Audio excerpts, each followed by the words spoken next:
Hello. Welcome. A lot of people put this on to fall asleep, so there are no ads tonight because the channel isn't monetized. If it helps you, please subscribe to support it and tell me in the comments where you're watching from. I'm going to start the way it started for me.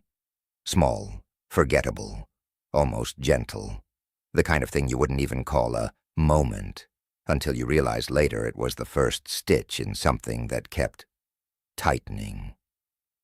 I was working nights at a hotel off the interstate, the kind of a place that smelled like warm carpet and lemon cleaner, no matter how many times you mopped. The lobby lights were always too bright, but the corners were still dark.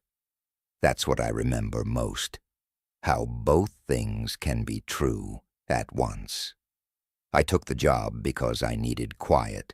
I'd been in a messy breakup, the kind where your days are full of other people's voices and your own voice feels like it's been borrowed. Night Audit promised silence. It promised numbers, routine, paperwork, a beginning and an end. My first week, the manager showed me the little rituals, the drawer count, the printouts, the way you don't look too long at anyone who comes in after midnight, because they're either exhausted, angry, or lying. Then he pointed to a gray binder behind the desk, thick, dusty, the spine cracked from years of being opened halfway. Incident log, he said. Like it was nothing. The incident log wasn't dramatic. Not at first. It was boring in the worst way, like reading a stranger's medical chart. Guest complained about noise. Vending machine stuck. Room 214 requested extra towels. Every once in a while there'd be something that made me pause, like police called, domestic dispute, no arrest, and then the next page would go right back to towels and vending machines. On my third night alone, around 2:20 a.m., a man walked in wearing a brown jacket that was slightly too big for him. Not oversized on purpose, just wrong, like he'd grabbed it in a hurry. He didn't look drunk. He didn't look high. He looked corrected, like someone had adjusted him until he fit in a certain shape. He stood at the counter and waited without ringing the bell, even though the bell was right there. I gave him my practiced smile. "Hey there, checking in?" He nodded, but not to me. It was like he was nodding to the idea of checking in. "Name?" He said it clearly. Too clearly, like he'd rehearsed the sound of it. I typed it into the system. Nothing came up. "No reservation," I said, and I kept my tone light, not accusing. "But that's okay. I can get you a room. Just need an ID and a card." He reached into his pocket and pulled out a driver's license. He placed it on the counter as if it might bite him if he held it too long. The name on the license matched the one he gave. The photo looked like him, but not like him at the same time. Same eyes, same mouth, but the expression was wrong. The photo version of him looked annoyed, even a little sharp. The man in front of me looked softened, emptied out. His hand hovered near the license, then pulled away. I slid it toward me, glanced down the way you do, and then... This is where I can't explain it without sounding dramatic. I felt this tiny resistance in my brain, like when you try to remember a word and it's right there, but something in you refuses to hand it over. I forced myself to read the address. It was my street. Not the same town, not a similar street name. My street. The one I lived on. The one I'd driven down an hour earlier with the radio off because I was tired of people talking. I looked up too fast and caught myself doing it, like I'd broken some rule. He smiled, just a small movement, polite, empty. "Everything okay?" he asked. My mouth went dry. "Yeah, sorry, long night." He handed me a credit card. The name on it matched. My fingers felt clumsy as I swiped it. Approved. I made him a key. 2 nights. 2nd floor. I told him breakfast was at 6, like it mattered. He took the key packet and didn't leave right away. He stood there, still facing me, still waiting. I looked at him. "Is there anything else I can help you with?" He blinked slowly, like he'd forgotten what he was supposed to do next. Then he said, "Do you still keep the binder?" It took me a second. "The incident log?" He nodded. My stomach did a small, ugly flip. "Yeah," I said carefully. "Why?" He didn't answer. He just looked past me at the wall behind the desk, where the gray binder sat like a brick. Then he turned and walked toward the elevator with the slow, deliberate steps of someone trying to avoid leaving footprints. I should have told myself it was nothing. I did, for about 10 minutes. Then the silence of the lobby started to feel staged, like the quiet wasn't the absence of sound. It was something being held in place. I waited until the elevator doors closed. Then I reached back, pulled the binder down, and opened it to the most recent entries. My own handwriting was there from earlier that night. Ice machine on 2nd floor making loud noise. Put in request. I flipped backward a few pages, scanning out of habit, and then I saw a name that made my eyes snag. His name, not tonight's date, a month earlier. Guest checked in at 2:17 a.m., no reservation, asked about binder. The handwriting wasn't mine. It wasn't the manager's either. It was neat, rounded, almost careful. Under that entry was a note. Said he lived on that street. I stared at it until the words started to feel like shapes instead of meaning. I flipped farther back. His name again. Different date. Same time of night. Same phrasing. There were 6 entries over the last year, all almost identical, like someone was copying and pasting a moment into different weeks. And here's the part that made my hands start to tremble. One of the entries had my name in it, not as staff, as a guest. Guest to her name, seen entering lobby at 2:24 a.m. barefoot. Did not speak. Went to elevator. Returned 10 minutes later. Stood in front of incident log for approximately 3 minutes. Left through front doors. I read it twice before it hit me what it was saying. It wasn't saying I worked there. It wasn't describing me behind the desk. It was describing me walking in, barefoot. I tried to picture it, myself walking from the parking lot without shoes, crossing that strip of tile, passing the little rack of brochures. My skin crawled. I'd never done that. I hated being barefoot anywhere that wasn't my own home. And the date of that entry? It was a night I remembered. Sort of. I remembered being exhausted. I remembered driving home and thinking I'd missed my exit, and then realizing I hadn't. I remembered getting into bed and waking up with the duvet half on the floor, like I'd been fighting it. But I didn't remember going back to the hotel. Barefoot. I told myself maybe someone had mistaken someone else for me. Maybe I had a look. Maybe the staff had been joking. Then I turned the page and saw the next line. Camera footage reviewed. Same person. Same face. My heart started to beat in a way that made my ears feel stuffed. We had cameras. Not good ones, but enough. The monitor was under the desk, showing different angles in tiny squares. The lobby, the front doors, the hallway, the elevator.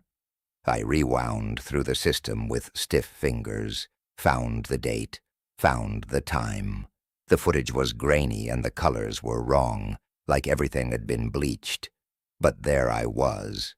I don't mean someone like me. I mean me. My hair was up in the same messy knot I wore when I slept. I was in an oversized t-shirt that I owned.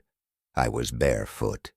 I walked in slowly, not looking around like a person entering a building, but like a person returning to a place they'd just been.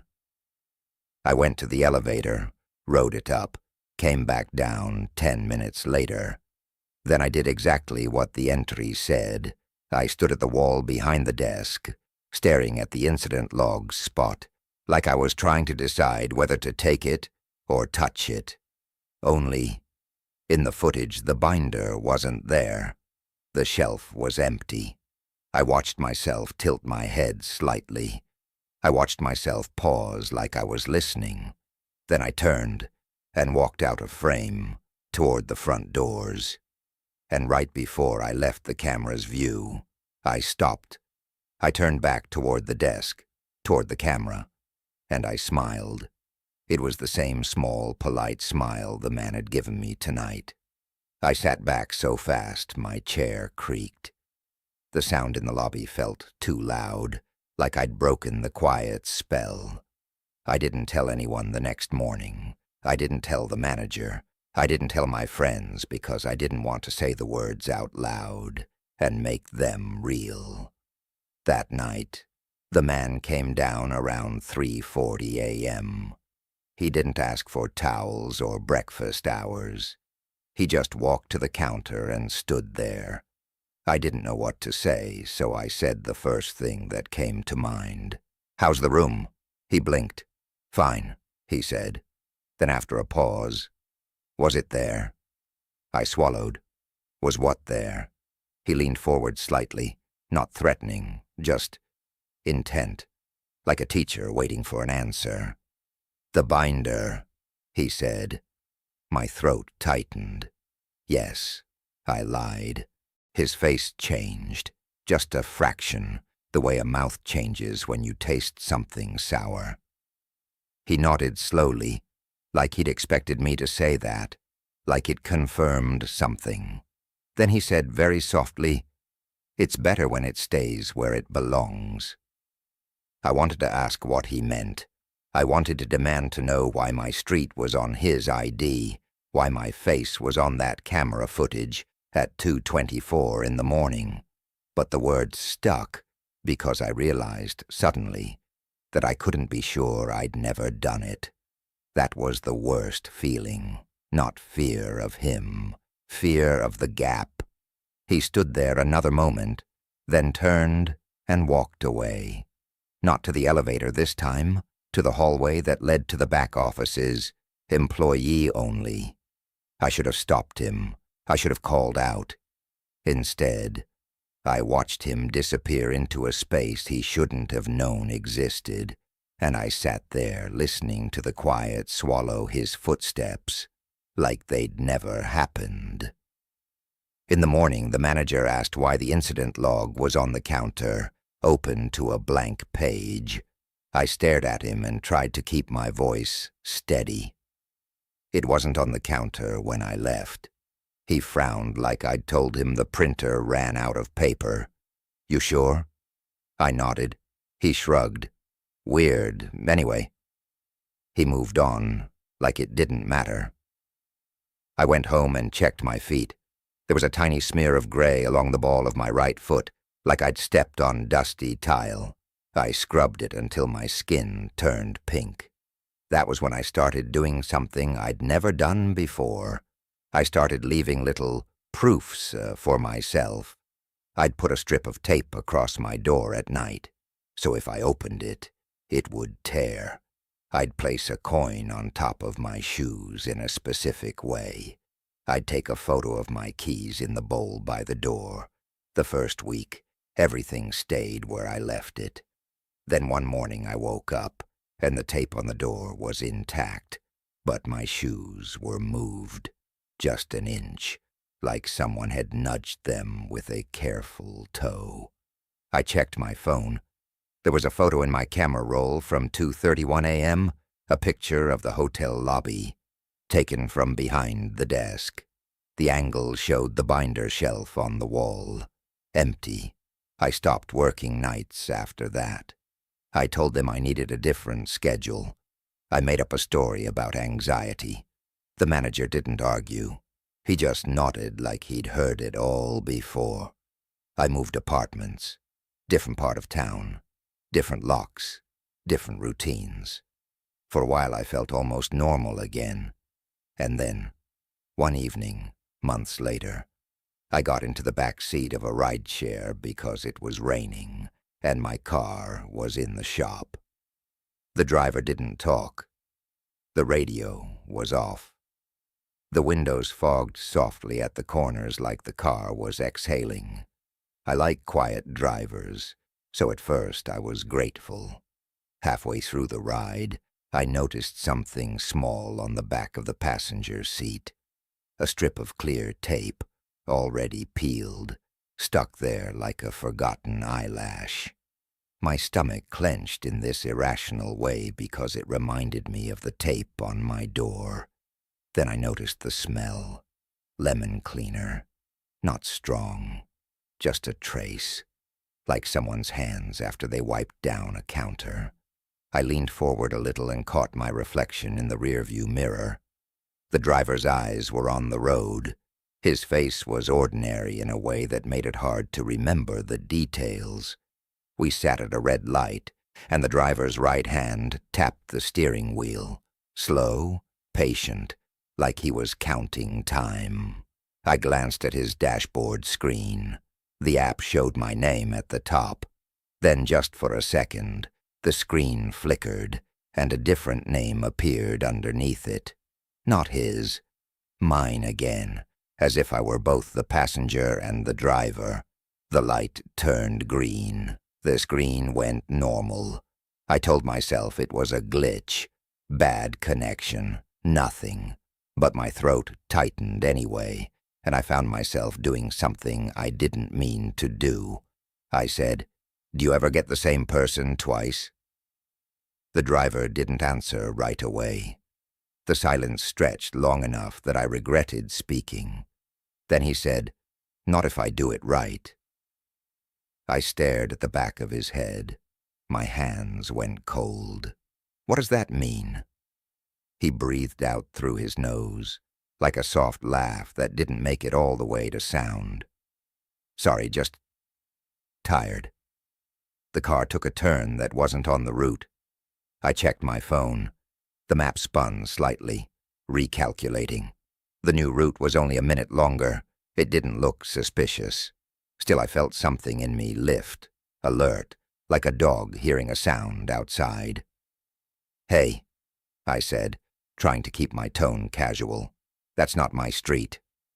He nodded once like he'd expected me to notice. Roads closed. I looked out the window. The rain made everything blur into streaks. I couldn't tell if the street signs were real or smeared by water. We passed a small strip mall. Closed, dark, empty. Then we pulled into a parking lot that looked like it belonged to nothing. No storefronts lit, no cars, just wet asphalt, reflecting the headlights in long, trembling lines. I sat up straight. "Why are we stopping?" The driver put the car in park. For a moment he didn't move. He just sat there with his hands on the wheel, breathing evenly, like he was waiting for something inside himself to click into place. Then he turned slightly and looked at me in the mirror. His eyes met mine, and I felt the same strange resistance in my brain I'd felt reading that license at the hotel, like my mind was trying not to recognize something. He said very calmly, "Do you remember getting out?" My mouth opened, but no sound came out. He continued, like he was reading from a script he'd memorized. "Do you remember the cold on your feet? Do you remember the tile?" My skin prickled. I gripped my phone so hard it hurt. "What are you talking about?" He blinked slowly, that slow blink again, patient, practiced. "I'm not going to hurt you," he said. "I'm not like that. I just need to know if you remember, because if you don't, it keeps happening."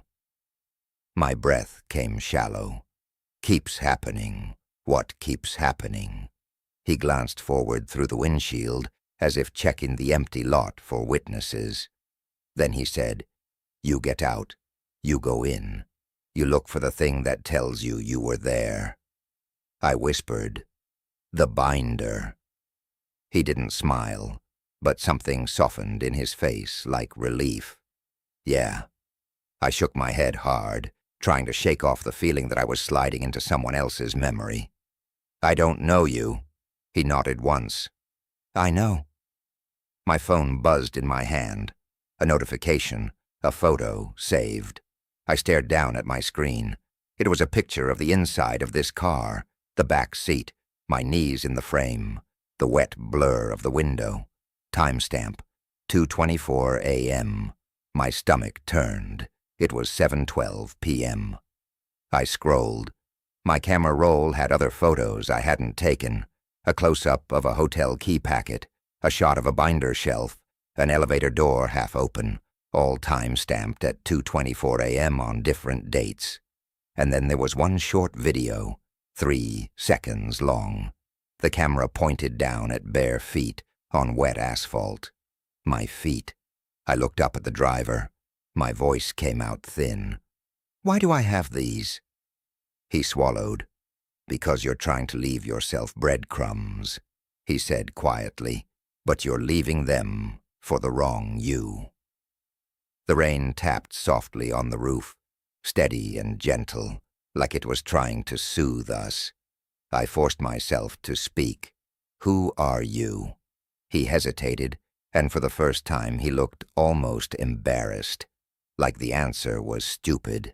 "I'm the one who finds the people who don't remember," he said. Or, "I used to be, now I just drive." That doesn't make sense. He nodded again like he agreed. It doesn't, but it's still true. My heart felt like it was pressing against my ribs. "Take me home," I said. He looked at me in the mirror. His eyes were tired, not sinister, just tired in a way that made me think of someone who'd been awake for years. "If I take you home," he said, "you'll tape the door again. You'll move your shoes. You'll think you're safe. And then you'll wake up and you'll have dirt on your feet." My throat tightened. "Stop." He turned his head slightly, just enough that I could see part of his profile. "Do you want to remember?" The question hung there, heavier than it should have been, because the truth is, I didn't know. I didn't know what was in that missing space. I didn't know what remembering would cost. I whispered, "I want it to stop." He nodded. "Then you need to stop looking for proof." He said, "Proof is a door, and once you open it, something steps through." He started the car again and pulled out of the lot like nothing had happened, like we'd just paused to check directions. He dropped me off in front of my building. The route looked normal now. The rain had eased into a soft mist. Before I got out, I looked at him one last time. "Have we met before?" He stared forward. "Not in ways you kept," he said. I went upstairs and tried not to touch anything, tried not to set traps, tried to act like a person who trusted her own nights. For 3 weeks I slept badly, but nothing happened. Then my neighbor across the hall moved out. I didn't know her well. We'd exchanged smiles and mail when it got misdelivered. She had a plant outside her door that always looked like it was dying, no matter how much she watered it. The day she left, the hallway smelled like cardboard and dust. I heard the elevator opening and closing, furniture scraping, someone laughing down the hall. That night the hallway was quiet again, too quiet, like the building was holding its breath after all the movement. Around midnight I stepped out to take my trash to the chute. The hallway lights were on their usual timer, dim and yellow. My footsteps sounded too loud on the carpet. When I came back, I noticed her door was still slightly ajar, just a finger's width. I paused, trash smell clinging to my hands, and stared at it. It wasn't my business. It wasn't my space. But it felt wrong in that precise, irritating way that a crooked picture frame feels wrong, like my brain couldn't stop noticing it. I leaned in and listened. Silence. I reached out and nudged the door with the back of my fingers. It swung open easily. The apartment was empty. No furniture, no curtains, no rugs, just the faint echo of my breath. The air smelled stale, like closed windows and old paint. I should have shut the door and walked away. Instead, I stepped inside. The floor was bare, and my shoes made a soft tapping sound. Moonlight from the window cut across the living room in a pale rectangle. In the center of the room there was a single chair. Not hers, not the cheap folding chairs movers use. A wooden chair, upright, placed like it was waiting for someone. On the seat was a small object, a hotel key packet, my hotel's logo on the front, the cheap glossy paper, the fold. My hands went cold. I stood there, staring, and I felt that resistance in my brain again, like my mind was trying to protect itself by refusing to connect the dots. I stepped closer and picked it up. The room number written on it was the room the man had stayed in that first night. The dates were scribbled in the same neat, rounded handwriting from the incident log. 2 nights, and underneath in smaller writing, 2:24. I dropped it like it burned. The chair creaked slightly as the packet slid off and landed on the floor. I backed toward the doorway, my pulse loud in my ears. That's when I realized there was another thing in the room. A strip of clear tape on the inside of the door frame, placed at about shoulder height, like someone had been sealing the door from the inside. I walked back into the hallway and shut the door gently, like a guest leaving someone else's home. Then I went into my apartment, locked my door, and stood there with my hand on the deadbolt, breathing like I'd been running. I didn't sleep. Around 3 a.m., I heard the softest sound outside. Not footsteps, not voices. A faint scraping like someone's fingernail dragging slowly over tape. I didn't move. I didn't look through the peephole. I sat on the floor with my back against the door, knees to my chest, and listened. The scraping stopped. Then I heard a new sound, even quieter, a whisper, not a word, just the shape of someone exhaling against the crack under the door, like someone trying to smell the air inside my apartment. My stomach turned so hard, I thought I might be sick. I covered my mouth with my hand to keep from making any sound at all. Minutes passed, maybe hours. Time felt thick and unreal. Finally, the hallway light clicked off with its timer. Darkness. And then, in the dark, I heard the elevator ding. Someone walked away. In the morning, I opened my door and saw a thin line of clear tape across my threshold, stuck to the carpet. It wasn't sealing the door. It was marking it, like someone had been here and wanted to remember where. I did something then that I'd been avoiding because I was scared of what I'd find. I checked my building's security camera. The manager in the office knew me.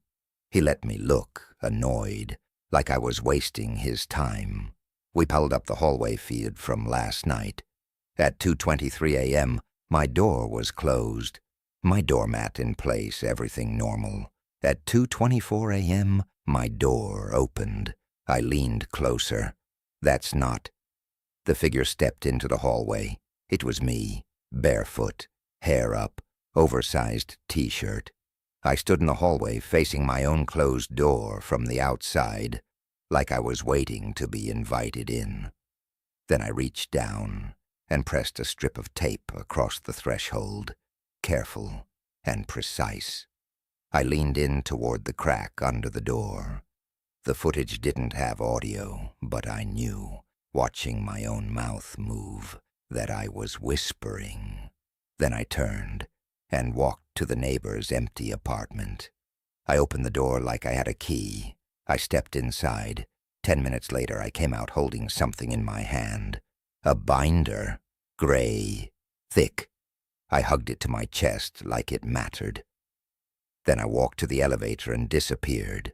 I stared at the screen until my eyes burned. The manager glanced at me like he expected me to laugh. "You sleepwalk or something?" I couldn't answer. My tongue felt numb. I went back upstairs and tore my apartment apart. No binder, no key packet, no proof, but my right foot had a smear of gray dust on it, like tile. I started avoiding sleep like it was a place I might not come back from. I took naps in bright daylight. I drank too much coffee. I left the TV on for noise. I did everything I could to keep the night from having enough silence to work with. For a while, it helped. Or maybe it just delayed things.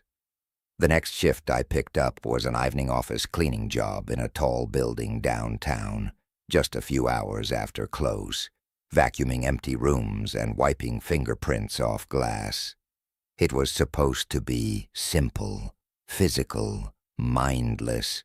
The building was mostly law offices and accounting firms, the kind of places where the chairs are too expensive and the water tastes like the pipes are new. My coworker, Rosa, was older than me and spoke softly. She liked to hum while she worked.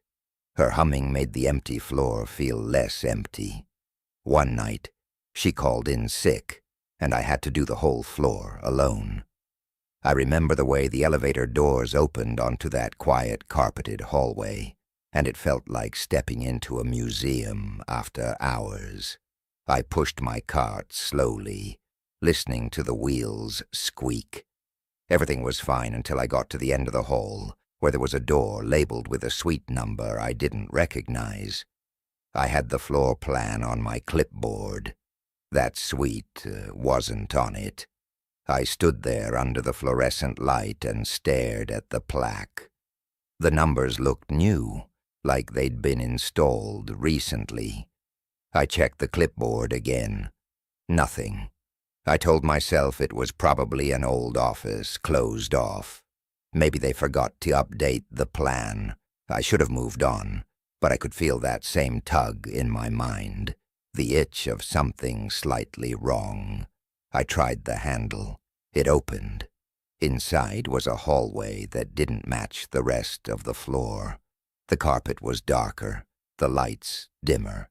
The air felt cooler, like it wasn't connected to the building system. I took one step in and paused, because the quiet changed. It wasn't just the absence of sound. It was the kind of quiet you hear when a room is padded, when sound has nowhere to bounce. At the end of the short hallway was another door, unlabeled. I walked toward it slowly, my cart left behind like an offering. I don't know what I expected. Storage, old files. I opened it and found a small room with a single table and 2 chairs. On the table was a binder, gray, thick, open to a page. I stood in the doorway, heart a-pounding, and stared at that binder like it might look back. The page was filled with neat, rounded handwriting, dates, times, short descriptions. I stepped closer, my legs stiff, and read the top entry.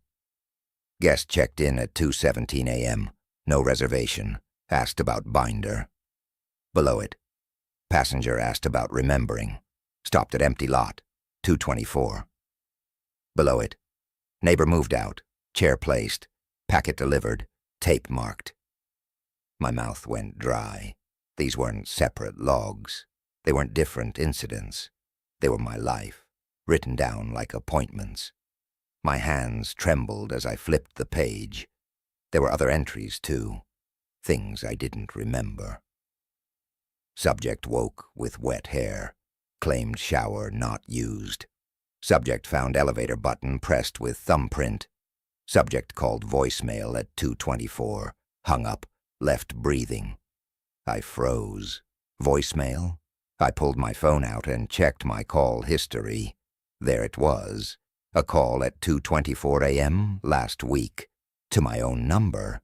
Duration 0003. My skin prickled. I went to my voicemail and found a new message. It was 3 seconds long. At first it sounded like nothing, just air. Then very faintly, I heard footsteps on tile, and then a soft, polite smile in a voice that was mine but not mine, whispering, "Hello. Welcome." I dropped the phone on the table like it was contaminated. Behind me the door clicked, not slammed, not dramatic, just the quiet, careful click of a latch settling into place. I turned slowly. The door was closed. No handle on this side. My breath shortened. I walked to it and pressed my palm against it. Solid, unmoving. I looked around the room. No windows, no vents big enough to crawl through. Just the table, the chairs, and the binder. And on the wall, a small camera pointed at the table. A red light blinking gently, like a heartbeat. I stood there in that quiet room and realized something that made my stomach drop even further than the fear. This room wasn't hidden from the building. It was built on purpose. Someone had made a place where silence could hold you still. My mind started to race, searching for logic, for a plan, for something to do that wasn't panic. I forced myself to sit in one of the chairs. My legs felt unreliable, like they belonged to someone else. I stared at the binder again, at the neat handwriting that seemed to know me better than I knew myself. There was a pen beside it, as if I were expected to add something. My fingers hovered over it. My thoughts snagged on the idea that if I wrote in it, if I participated, I might be making it worse. But the other idea, doing nothing, felt like fading. So I did something small, something stupid. I wrote a single line at the bottom of the page. I am awake. The room stayed quiet.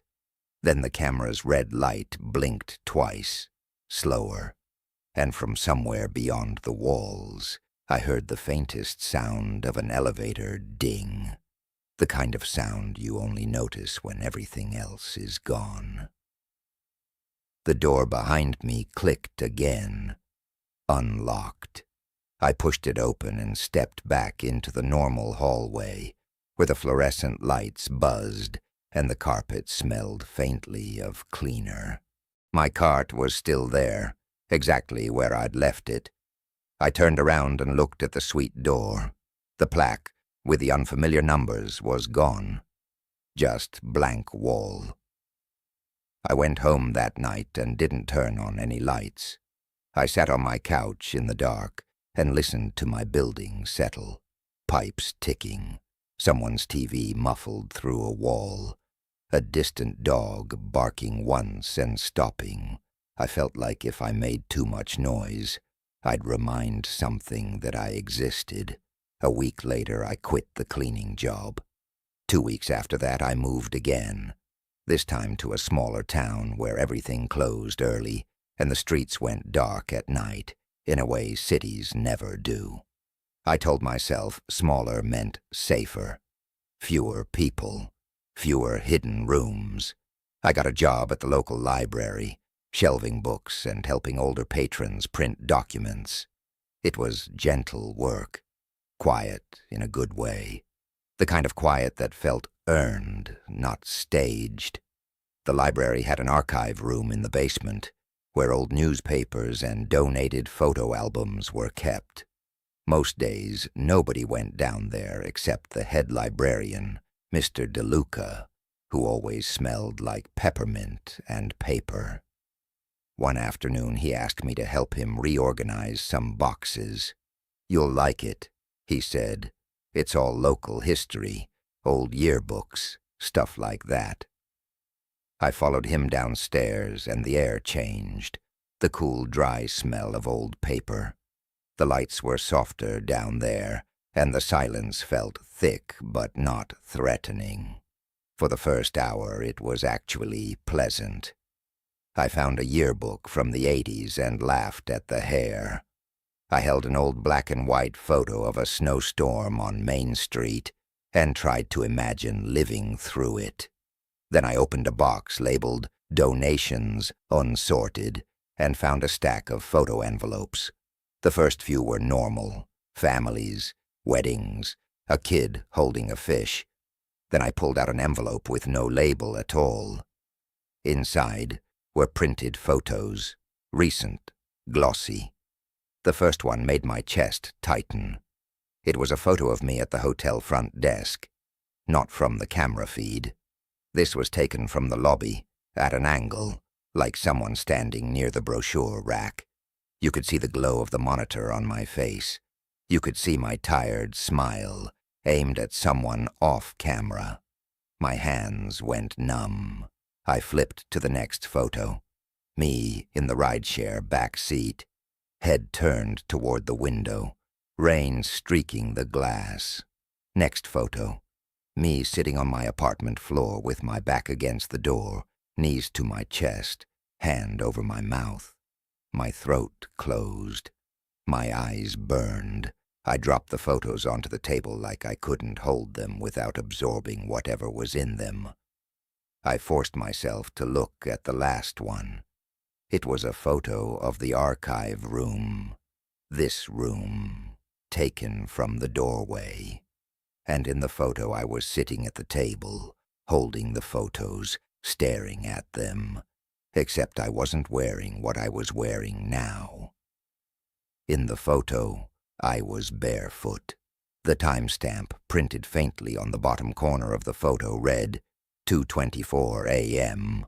I stumbled back from the table so fast, the chair scraped the floor. The sound was sharp in the quiet basement, and my own breathing felt like it didn't belong. Mr. DeLuca looked up from his boxes. "You all right?" I tried to speak, but my voice came out thin. These are... He walked over, calm, unhurried, like a teacher approaching a student who'd dropped something. He picked up the photos and glanced at them without surprise, without curiosity. My stomach dropped. "You've seen these," I whispered. He sighed softly, like I'd asked him to explain something he'd explained 100 times. "I was hoping you wouldn't find those yet." "Yet?" My voice cracked. "What do you mean, yet?" He placed the photos back in the envelope neatly, tapping the bottom edge on the table to square them. Then he looked at me with tired eyes, eyes that had been watching something for too long. "People think memory is a private thing," he said quietly, "but it's more like a library, shelves, records, checkouts, returns." My mouth went dry. "Who is doing this?" He hesitated, and for a moment he looked genuinely sad. "Sometimes," he said, "it's not a who. Sometimes it's a pattern that learned it could keep you." I shook my head hard, as if I could shake off his words. "That's not an answer." He nodded. "No," he agreed, "it isn't." I stared at him, and something in me wanted to scream, to demand, to make noise loud enough to break whatever quiet spell had been following me for months. Instead, I heard myself ask, "Why 2:24? His gaze flicked toward the ceiling, like he could see the floor above us and the world above that. "Because it's when most people are deepest," he said, "when the house is still, when the mind is open." A coldness crawled up my arms, and I get up. He didn't deny it. He said, "You go looking for yourself." I thought of the binder, the tape, the photos, the way I kept trying to leave proof like breadcrumbs. and someone follows. I whispered. Mr. DeLuca's mouth tightened.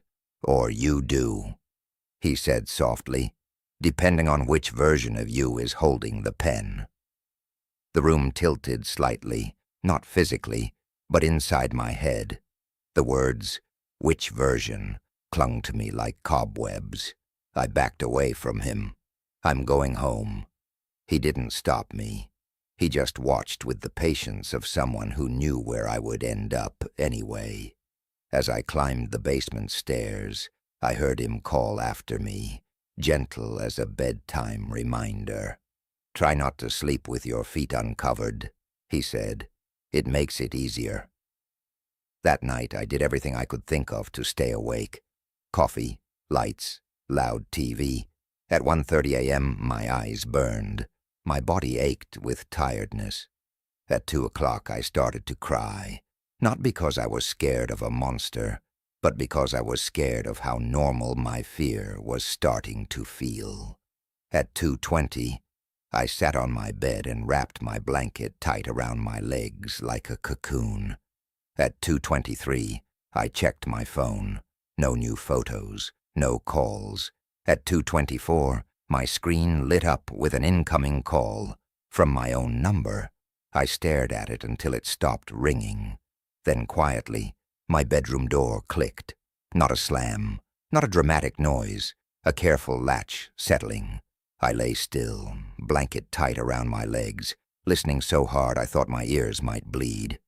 Footsteps on carpet, slow, unhurried, the soft sound of someone breathing through their nose.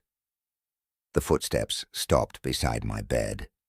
The silence there felt attentive, like someone leaning in. I couldn't see anything. The room was dark. The TV downstairs was still playing faintly, laugh track muffled through the floor. And then a voice, my voice but not the one that belonged to me in that moment, whispered close to my ear. Many people watch this to fall asleep. I squeezed my eyes shut so hard, tears leaked out. My body shook, but I didn't move. I didn't scream. I didn't give the quiet the reaction it wanted. The voice continued, soft as a lullaby. No ads, it said, not monetized. A pause, then, comment where you're watching from. I felt the mattress dip slightly, like someone sitting at the edge of the bed. My breath came in tiny, trapped pulls. The voice was gentle, almost kind. You moved, it whispered, like it was disappointed. You always move. I wanted to ask who it was. I wanted to ask what it wanted, but I knew deep down that the moment I engaged, I'd be opening a door. So I did the only thing I could think to do. I whispered, barely moving my lips, I am awake. The mattress stopped dipping. The air beside my bed went still. Then slowly the presence stood, or unleaned, or backed away. I couldn't tell. I only felt the pressure change, like when someone leaves a room and the room doesn't want to admit it. Footsteps retreated. The bedroom door clicked again, and then silence. Regular silence, the kind that belongs to a house, not a pattern. In the morning my feet were dirty. Gray dust smeared along the soles like I'd walked on tile. I drove to the library as soon as it opened. I didn't bother with coffee or showering. I wore shoes without socks, so I could feel my feet inside them, like I needed to keep track of them. Mr. DeLuca was already there, sorting returned books. I walked up to the desk and said, "Show me." He looked up, and for the first time, he looked afraid. Not of me, of the request. "Are you sure?" he asked quietly. I nodded. My voice was steady in a way that didn't feel like bravery. It felt like giving up. He led me to the archive room again. The boxes were where we left them. The table was clear, except for one thing, a gray binder sitting in the center like it had been waiting all night. Mr. DeLuca didn't touch it. He just stood to the side, hands clasped. I stepped closer. My heart thudded slow and heavy, like it was trying to keep time. The binder was open to a page. At the top, in neat handwriting, subject arrived, awake, requested access. Below that, a blank line, and a pen placed carefully beside it. I stared at the blank line and felt that old resistance in my brain, my mind trying to keep me from stepping into something I couldn't step back out of. But I also felt something else, a strange relief, because the proof was finally here, in daylight, in a normal room that smelled like paper and peppermint. It wasn't hiding behind sleep. It wasn't a ghost. It wasn't a demon. It was a record, a system. I picked up the pen. My fingers steadied as I wrote one sentence, slow and deliberate. I want to know what I did at 2:24. The ink dried quickly. The room stayed quiet. Mr. DeLuca exhaled softly, like someone hearing bad weather hit the roof. "All right," he said. "Then we start at the beginning." He flipped back through the binder, pages whispering. There were years of entries, not just mine. Other names, other places, other subjects, notes about tape, keys, elevators, open doors, notes about people waking up with dust on their feet, notes about people who stopped leaving proof and disappeared anyway. My stomach turned as I read one line in particular. Subject learned to speak the phrase. Began recruiting. I looked up at him, throat tight. Recruiting? Mr. DeLuca's eyes were heavy. "It doesn't always start as hunting," he said. "Sometimes it starts as trying to make it make sense, trying to help, trying to warn, and then it becomes a habit, a role."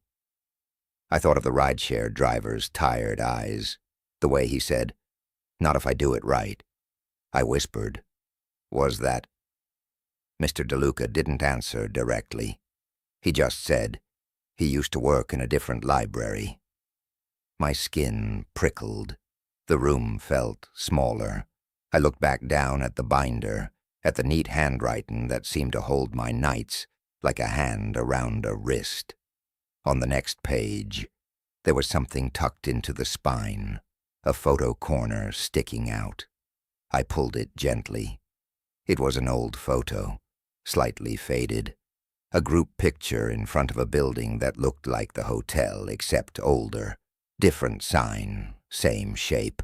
In the center of the photo was a young woman behind a front desk, smiling politely, barefoot. I stared at her face. It was me. Not older me, not younger me exactly as I was now. I dropped the photo, and it fluttered onto the table like a leaf. Mr. DeLuca's voice came soft. "That's why I didn't want you to find those pictures yet," he said. "Because once you see yourself in the record, it's hard to keep believing you're only being watched." My throat tightened. "What am I then?" He looked at me, and his eyes held an apology that felt too late. "You're a place," he said quietly. "A time, a gap people learned how to use." I stood there with my hands on the table, knuckles white, and I realized something that made me colder than fear ever had. All this time, I'd been trying to stop it by proving it. But the proof wasn't a weapon. It was the invitation. I left the library and didn't go back. I didn't call the police because what would I say? That my own voicemail whispered things I hadn't recorded. That a binder predicted my nights. That security footage showed me walking barefoot through hallways I didn't remember. I tried to live like a person who didn't have a gap in the middle of her life. I avoided quiet places. I slept with socks on. I taped nothing. I photographed nothing. I refused to check my call logs. I refused to look for dust. For a while, it almost worked. Then one evening, I opened my phone to check the time. and I saw a draft comment saved in an app I never used. It was just a sentence. Watching from the lobby. My hands went cold. I deleted it. The next night, I found another draft, though this time longer. No ads, not monetized. Hello. Welcome. I deleted it too, heart pounding. The drafts kept appearing, always at 2:24 a.m., saved in places I didn't remember opening. Notes apps, message boxes, empty email drafts addressed to no one. Always the same gentle tone, always the same slow, comforting words.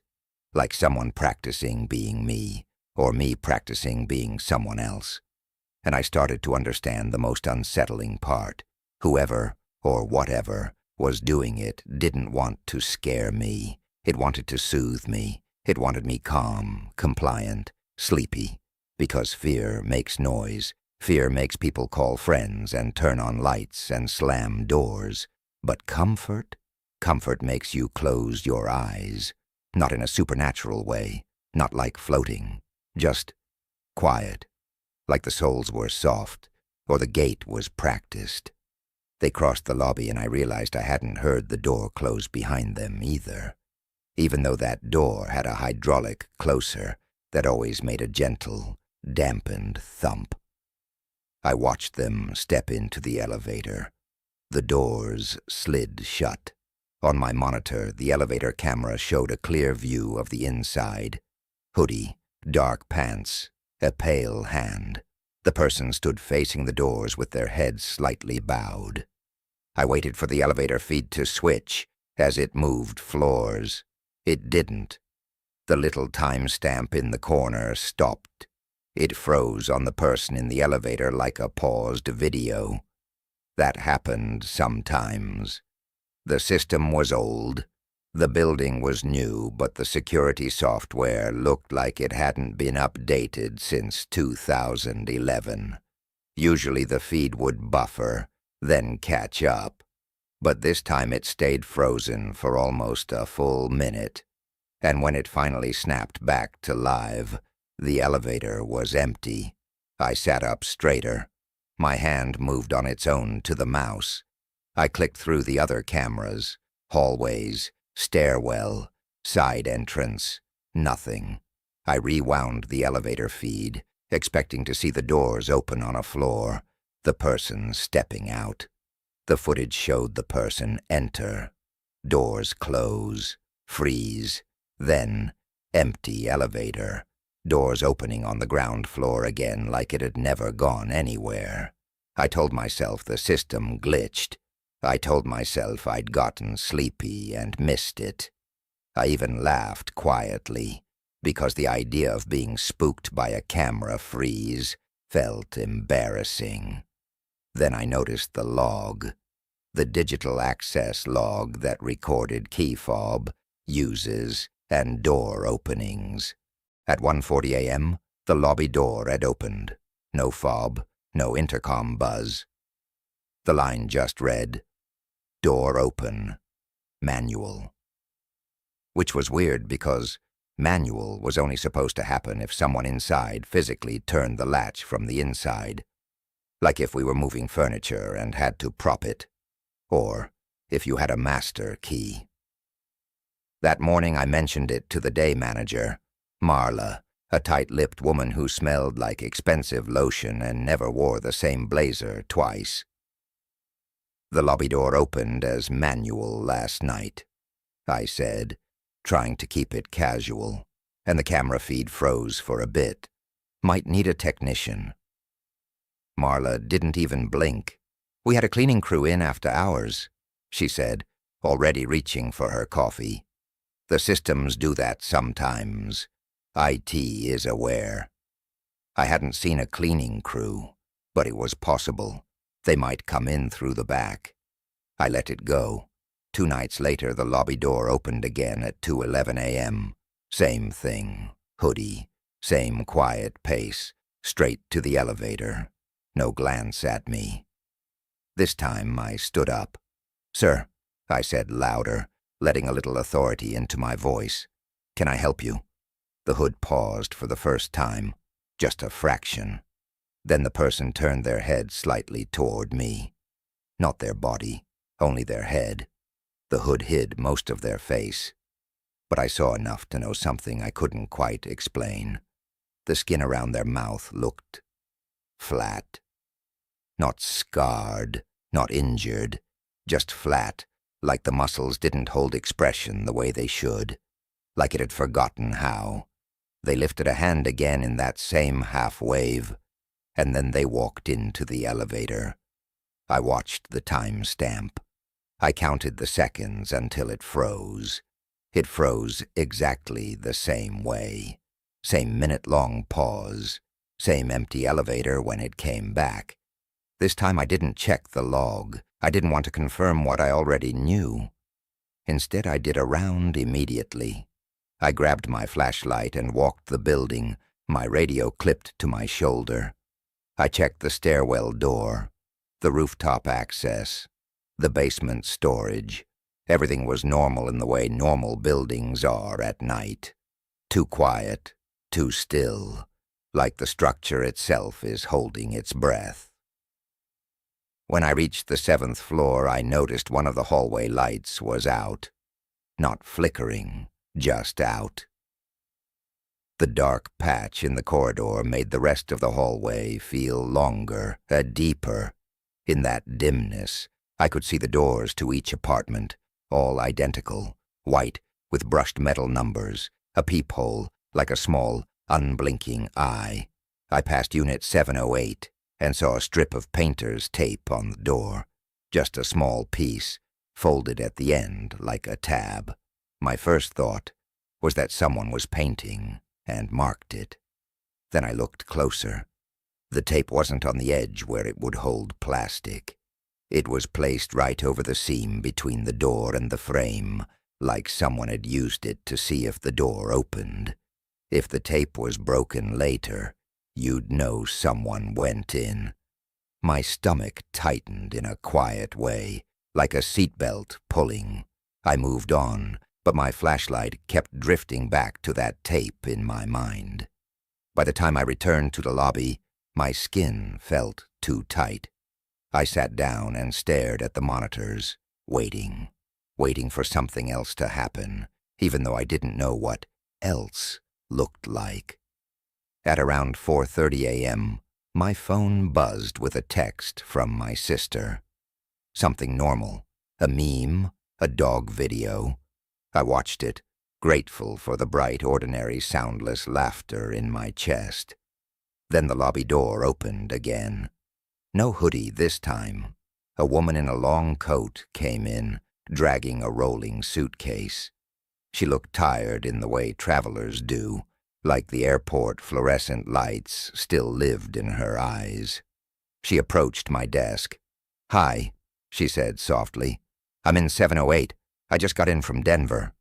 My throat went dry. 708, I repeated, too quickly, trying to keep my voice even. "Okay, welcome back." She smiled politely, then glanced toward the elevator. "Is the key fob still acting up? They told me it was before I left." I forced a laugh. "Yeah, sometimes. I can buzz you if you need." She patted her coat pocket. "I have my key, it's fine." She hesitated, then asked, "Did anyone come by my unit while I was gone? Maintenance, maybe?" My mouth opened, closed. I thought of the tape. "I don't think so," I lied. "Because what would I say? Someone has been watching your door. A hooded person keeps riding the elevator and the camera freezes." "Okay," she said, relieved. Then she leaned a little closer, lowering her voice. "This is going to sound silly, but could you? If you're doing rounds, just look at my door. I left in a hurry. I keep thinking I didn't lock it." Her face was so genuinely embarrassed that my fear turned into anger. At myself, at the building, at the idea that I might be letting something slip by. "Yeah," I said. "Of course." She headed to the elevator. The camera feed didn't freeze. Not with her. It tracked normally as she went up. I waited 5 minutes, then went to the 7th floor. My flashlight beam shook slightly against the wall. Unit 708 was at the end of the corridor, near that broken hallway light. I approached it slowly, like I was walking up to an animal that might bolt. The painter's tape was still there, but it had been cut.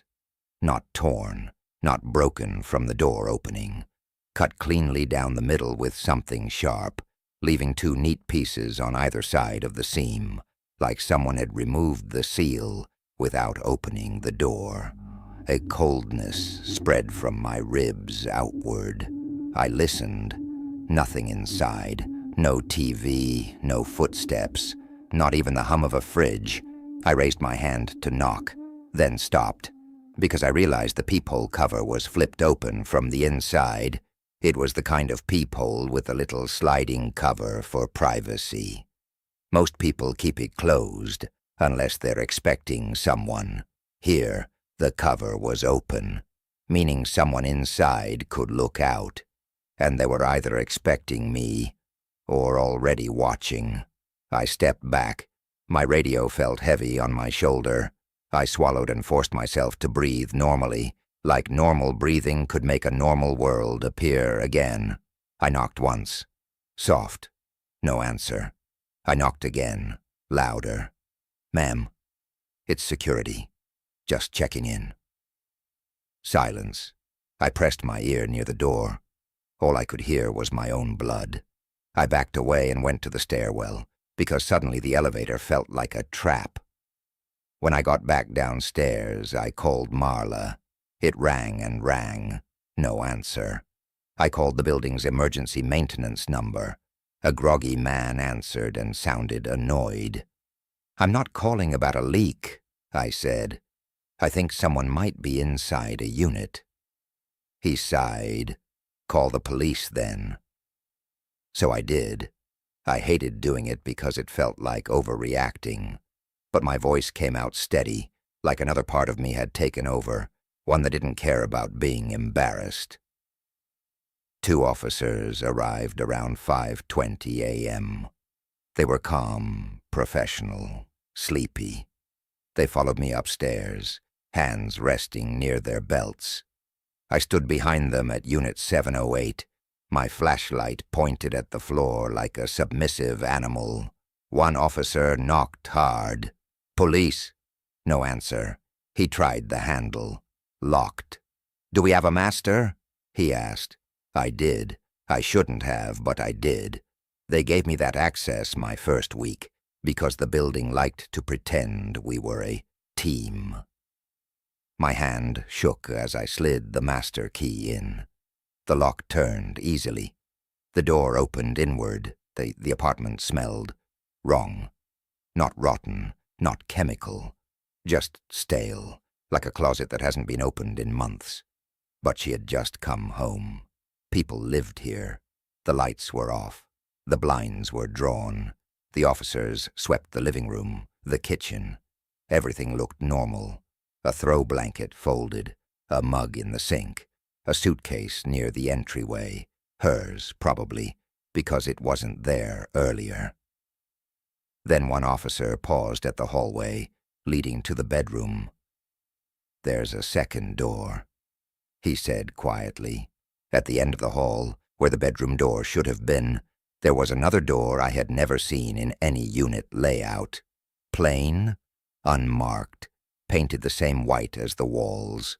No handle, just a small circular cutout, like where a knob might go, but empty. The officer ran his fingers along the edge. "This a closet?" I stepped forward, unable to stop myself. The door didn't look like it belonged. It looked like someone had built it quickly, with the idea that nobody would look too closely. The officer shined his flashlight into the circular cutout. His face changed slightly, not fear, something more controlled. "There's space behind it," he said. The other officer checked the bedroom. Empty. They looked at me. "Where does this door lead?" one asked. "I don't know," I whispered. "I've never seen it." They tried to pry it gently, but it held. "Okay," the first officer said. "We're going to need maintenance, and we're going to need the resident." I realized then I hadn't heard her inside at all. No shower, no footsteps, no unlocking of her door. My stomach dropped, like I'd missed a step. We exited the unit and the officer knocked on the neighbor's door. A man answered, hair sticking up, confused. "Did you see Miss in 708 come home?" the officer asked. The man blinked. "708's empty," he said. "Has been for a while. They've been renovating it. You guys are always in there." My lungs forgot what to do for a second. The officer turned to me. "You said someone told you they lived here." I nodded, but my head felt detached, floating. The officer looked down the hallway toward the broken light. Then his radio crackled. A voice said something about a female. Lobby. Unresponsive. I don't remember the sprint down the stairs. I remember the feeling of air tearing in my throat. In the lobby, the woman in the long coat was lying on the couch near the mailboxes, her suitcase tipped over. One officer was kneeling beside her, checking her pulse. She looked asleep. Peaceful, like someone who had finally sat down after traveling too long, but her skin had that grayish cast people get when the lights are too bright and the body is too still. "Is she—" I started. The officer held up a hand. "We don't know yet." I stood there, useless. My gaze drifted to the lobby door. The access log on my screen blinked with new entries. At 4:31 a.m., the lobby door had opened. Manual. At 4:32 a.m., the elevator had been called from the 7th floor. At 4:33 a.m., the stairwell door on 7 had opened. No fob. Manual. The woman had been in the lobby at 4:30 a.m., talking to me. And yet, the system claimed someone moved through the building like a ghost with keys. The camera feed never froze that night. Not once. Which meant whatever had been freezing it before wasn't a glitch. It was a choice. I quit the next day. I didn't tell anyone the whole story, because saying it out loud made me feel like I was inventing it, like my brain was trying to assign shape to fear. A week later, I got an email from the building management. "Security system upgrade completed." It said, "Thank you for your patience." I stared at that line for a long time, thinking about painter's tape cut neatly in half. And I kept thinking about that door in Unit 708 with the missing knob. Because if it wasn't a closet, and it wasn't part of the building plan, then it was something someone built to go somewhere they didn't want anyone to know about. And sometimes, late at night, when my own apartment is quiet and I can hear the pipes tick, I still picture that hooded head turning just enough to acknowledge me. Not startled, not guilty, just patient, like it knew I'd eventually stop being there. I started delivering groceries after that.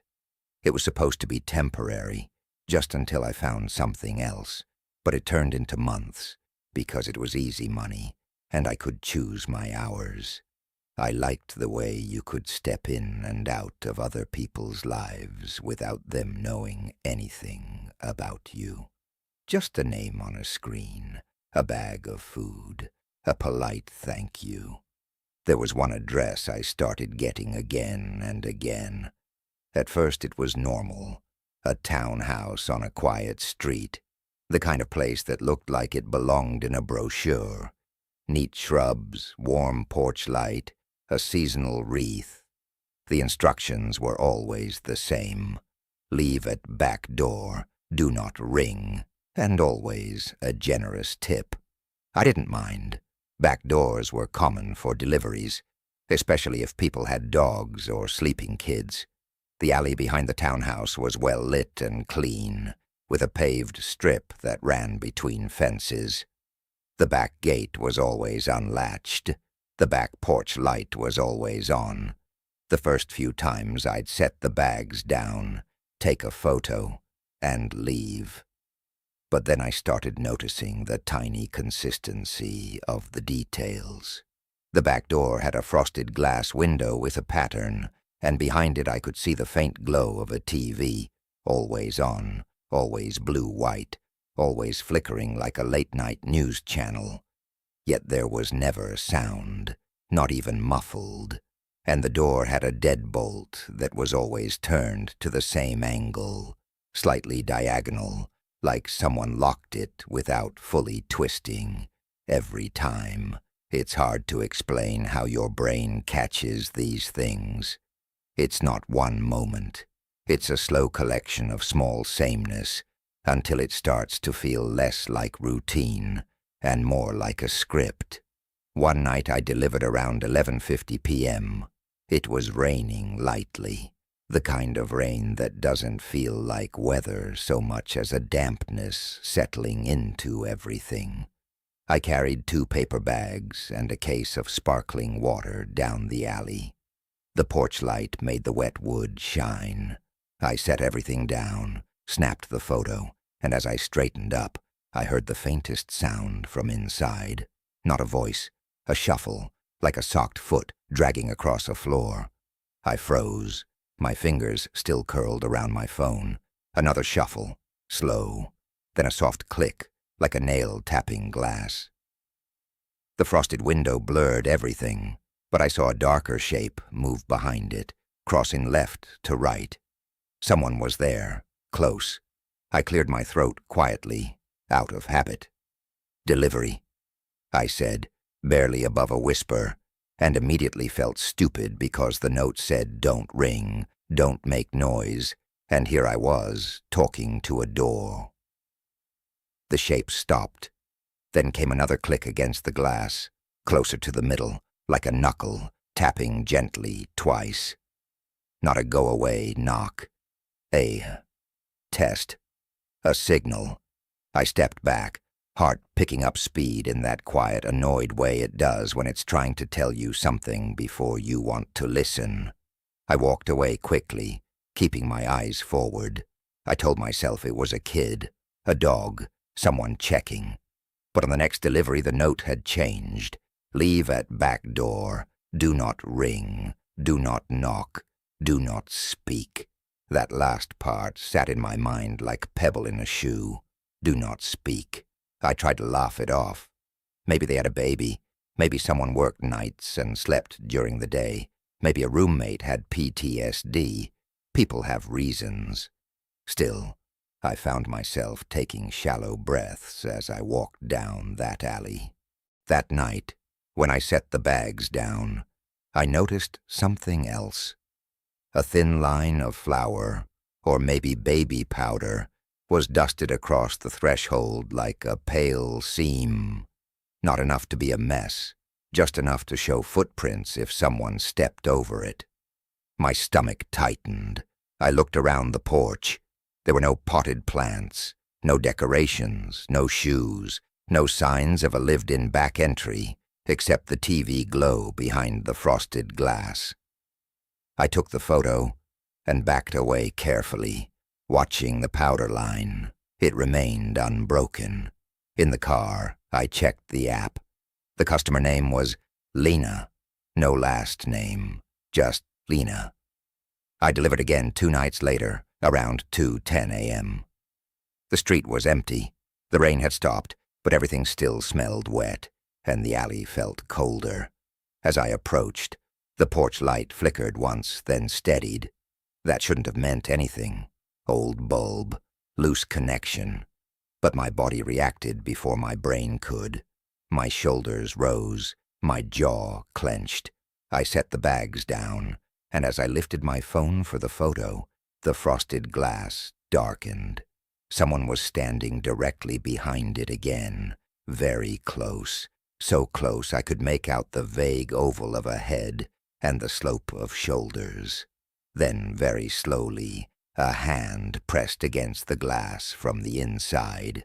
The frosted pattern blurred it, but I could still see the shape of fingers splayed wide. My phone camera clicked automatically as it captured the delivery-proof photo. And in that moment, I realized something that made my mouth go dry. The hand on the glass was on the outside of the deadbolt line, meaning they weren't standing in the open space behind the door. They were in a narrow space beside it, where the door frame met the wall. Like there was a gap there, like there was another passage. The hand slid away. The shape moved, but not backward like someone walking away. It moved sideways, disappearing too smoothly. I left without looking back. In the car, I did something I know you're not supposed to do. I opened the photo proof I'd just taken and zoomed in. You can't really see much through frosted glass, especially at night. But the camera had picked up reflections, the porch light, my phone screen, the wet wood. And in the reflection, faint and warped, there was a face, not clear enough to identify, but clear enough to understand the expression. It was calm, not curious, not startled to see me. Calm, like it had been waiting for the sound of my shoes on the porch. I stared at it until my eyes watered. Then I closed the photo and told myself I was done. No more deliveries to that address. I'd just decline them. But that's not how the app works. It starts offering you the same high-tip orders first because it thinks you like them. The next night I got an offer. Same street, same tip. I declined. It offered again 10 minutes later. Declined. Again. Declined. Finally, I took a deep breath and accepted it, telling myself I'd deliver to the front door instead, or I'd report it, or I'd just get it over with and block the address somehow. It was 2 bags and a small box. The notes were still there, but now there was an extra line. If you hear me, ignore it. My fingers went cold on the steering wheel. If you hear me. Not if you hear something. If you hear me. By the time I got to the townhouse, it was almost 1:30 a.m. The street looked normal, quiet, porch lights glowing softly like little planets. I parked and walked around back. The gate was unlatched like always. The porch light was on. I stepped onto the porch and stopped. The powder line was there again across the threshold, but this time it wasn't smooth. There was a footprint in it, half smeared, like someone had stepped over it and tried to wipe it away. Barefoot. The toes were long, and there were 2 prints, one facing outward, toward the porch, one facing inward, toward the door, like someone had gone out, then come back in. My throat tightened. I set the bags down without taking the photo yet, because I couldn't stop staring at those prints. The TV glow behind the glass flickered. Then the porch light behind me clicked off. Darkness fell like a cloth over my head. The only light now was the faint blue through the frosted window and the weak ambient street light from the alley. I turned my head slowly, trying to see the gate, the alley, anything. I couldn't see past the porch railing. I realized then how neatly trapped you can feel in a place you've walked into willingly. I turned back to the door. The frosted glass was completely dark now. No TV glow, nothing. My phone screen lit my hands as I tried to unlock it, because suddenly I needed light like I needed air. My camera app opened. As it did, something on the other side of the door moved. Not a silhouette, just a slight change in darkness, like someone had leaned close enough to block what little light existed. And then, so softly I almost thought it was my own breath, I heard a voice. "Don't speak. It whispered. It wasn't loud. It wasn't dramatic. It was right there, on the other side of the door, close enough that I could hear the wetness of the mouth forming the words. My lips parted. No sound came out. My body chose silence for me. I stepped backward, one slow step, keeping my eyes on the door, because some old instinct told me if I turned my back, I would feel something touch me. The voice came again, quieter. "I hear you."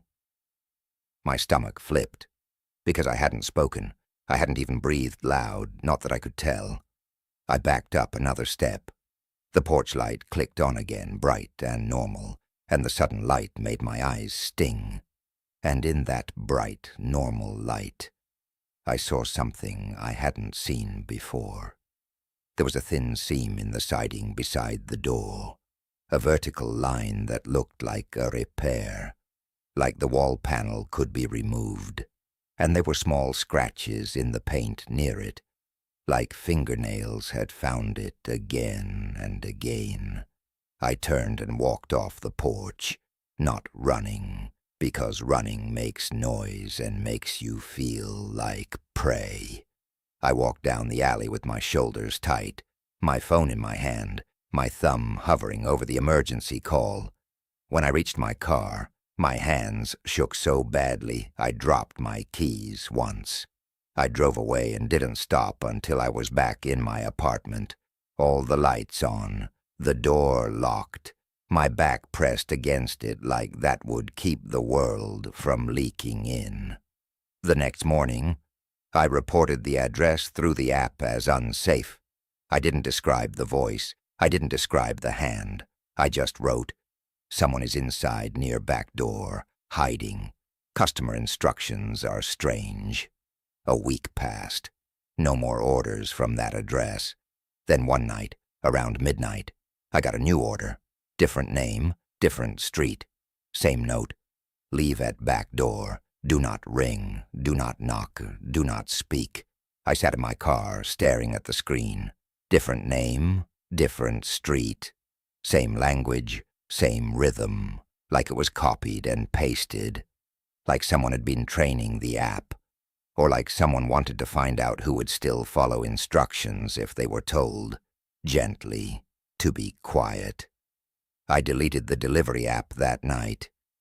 But even now, when I'm walking home and I pass a house with a back porch light glowing, I catch myself listening for a voice that sounds like it's speaking directly into the space between my thoughts. And I keep thinking about that line in the note. If you hear me, ignore it. As if the worst part isn't being followed, it's being addressed. I didn't tell anyone about the townhouse. Not at first. I told myself it would sound like I was being dramatic, like I was turning a weird delivery into a story. So I kept it inside, where it turned over and over like something alive. And when you keep something like that inside, you start noticing other things. You start collecting patterns. You start seeing seams where you never saw them before. That's how the third thing happened. I started doing remote work after the deliveries. Nothing fancy. Customer support for a software company. It was the kind of job where your voice becomes your face, where you learn to sound calm even when you're confused, where you read from scripts that try to make frustration feel like a friendly conversation. I worked from my kitchen table, laptop, headset, a mug that always went cold. My apartment was small, a one-bedroom in an older building with baseboard heaters and radiators that clicked like insects. The building was quiet during the day. Most tenants were gone at work. The hall smelled like laundry detergent and stale carpet. At first I loved it. I could take calls in sweatpants. I could eat lunch whenever. But after a while I started noticing sounds. A soft thump in the wall behind the fridge. A faint scrape, like something dragged across a floor above me. Normal building noises, I told myself. Pipes. People. Then one afternoon, in the middle of a call, I heard a whisper. Not through my headset. In the room. It was so faint I thought it was the customer's voice bleeding through the headset into the air. I paused. "Sorry, can you repeat that?" I said. The customer repeated themselves, irritated. The whisper came again, closer to the wall by the kitchen. It sounded like someone trying to talk without moving their lips. I finished the call with my pulse climbing quietly. When it ended, I pulled off my headset and sat very still. My apartment was silent. I stood and walked toward the wall. It was the shared wall with the next unit. An older woman lived there. I'd seen her once carrying groceries, smiling politely. I pressed my ear to the wall. Nothing. I stepped back, feeling ridiculous. Then from inside the wall, very softly, "Hello?" My stomach dropped. It wasn't loud enough to be someone yelling through drywall. It was intimate, close, like the voice was inside the plaster. I backed away until I hit the kitchen chair. I didn't answer. I couldn't. A minute passed. Then the voice again, slightly clearer, as if it had moved closer to whatever gap allowed it through. "I hear you," it said. My mouth went dry. I looked around my kitchen as if I'd find a person standing there, holding a phone, smiling. Of course there was no one. I went to the front door and opened it quickly, stepping into the hallway. The hall was empty, quiet. I walked to my neighbor's door and listened. Nothing. I knocked once. "Hi," I called, trying to sound normal. "It's your neighbor." No answer. I knocked again. Nothing. I retreated to my apartment, closing the door gently like loudness might invite something. The rest of that day, I kept my headset off and took calls on speaker, because I needed to hear the room. I needed to prove to myself that the air was just air. At around 3 p.m., when I was in the middle of explaining a password reset, I heard it again. This time, it wasn't words. It was breathing. Slow, steady, like someone sleeping. I muted my mic. I stood and moved toward the wall. The breathing stopped. A second later, a soft tapping began. 3 taps. A pause. 2 taps. Not random. Not pipes. A pattern. I backed away. My hands shook as I unmuted and finished the call, my voice sounding weirdly cheerful, like a customer service mask glued to fear. After my shift, I called my landlord. He was a cheerful man who always answered with, "Hey, buddy," like we were friends. "There's someone in the wall," I said, hating myself as I said it. He laughed. "You got mice?" "I don't think it's mice," I said. I heard a voice, and tapping. A pause. Then his tone shifted slightly, like he was choosing words carefully. "Okay, sometimes sound travels in older buildings. Could be someone's TV." It said, "Hello?" I whispered. He sighed. "I'll send maintenance." Maintenance arrived 2 days later.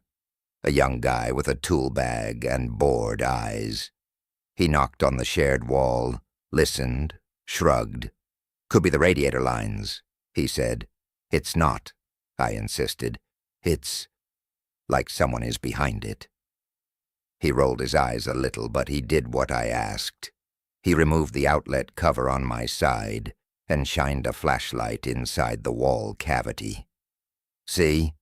he said. "Just insulation." He put the cover back on.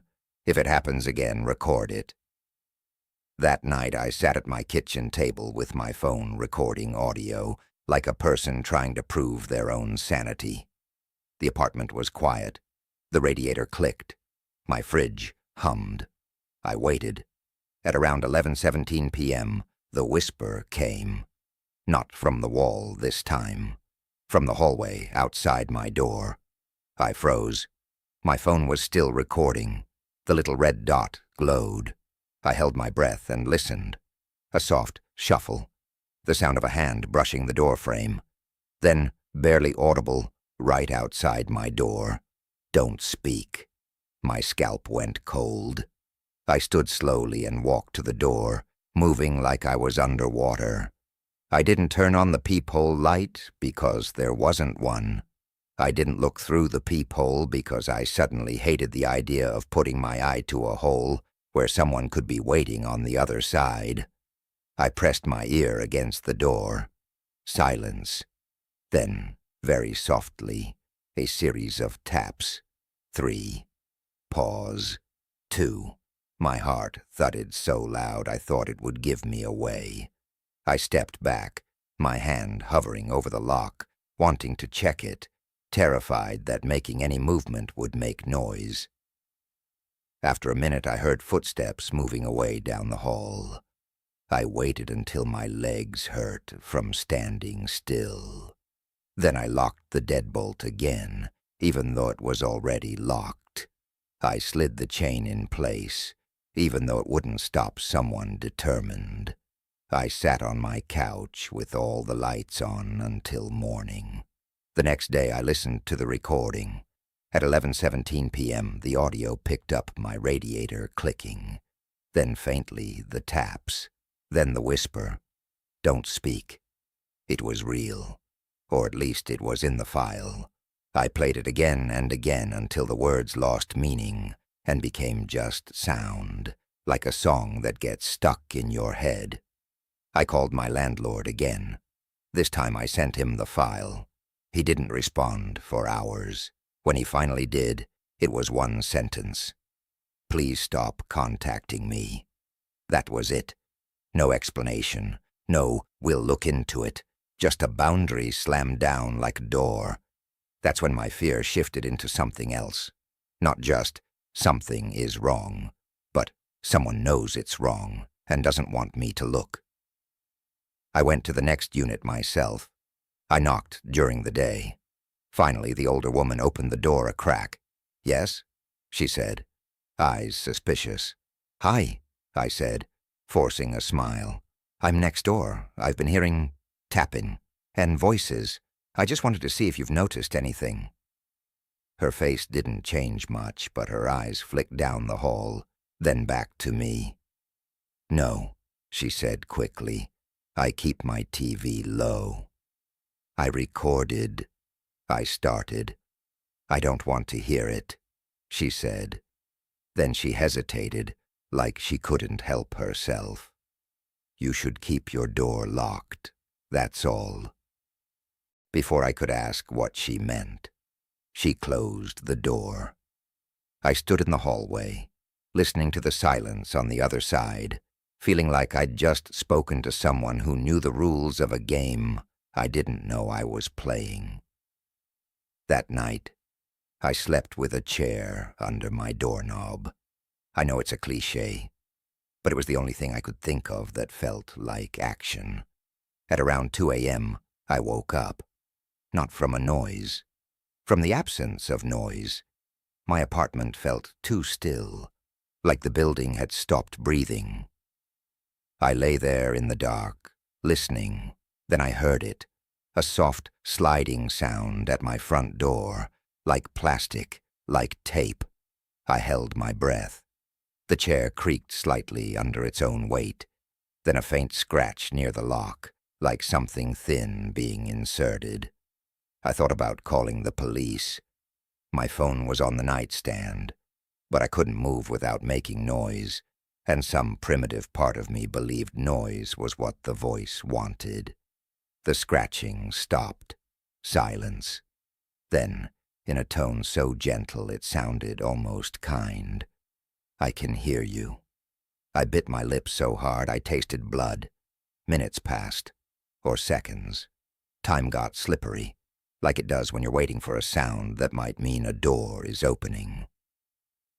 Eventually I heard footsteps retreating down the hall again. I stayed frozen until sunlight began to soften the edges of the room. In the morning I checked the door. There was a thin strip of clear tape placed along the seam between the door and the frame, exactly like the tape I'd seen on Unit 708 months earlier. Neat. Careful. Folded at the end as a tab. The tape wasn't there because someone wanted to break in. It was there because someone wanted to know if I opened the door while they were gone.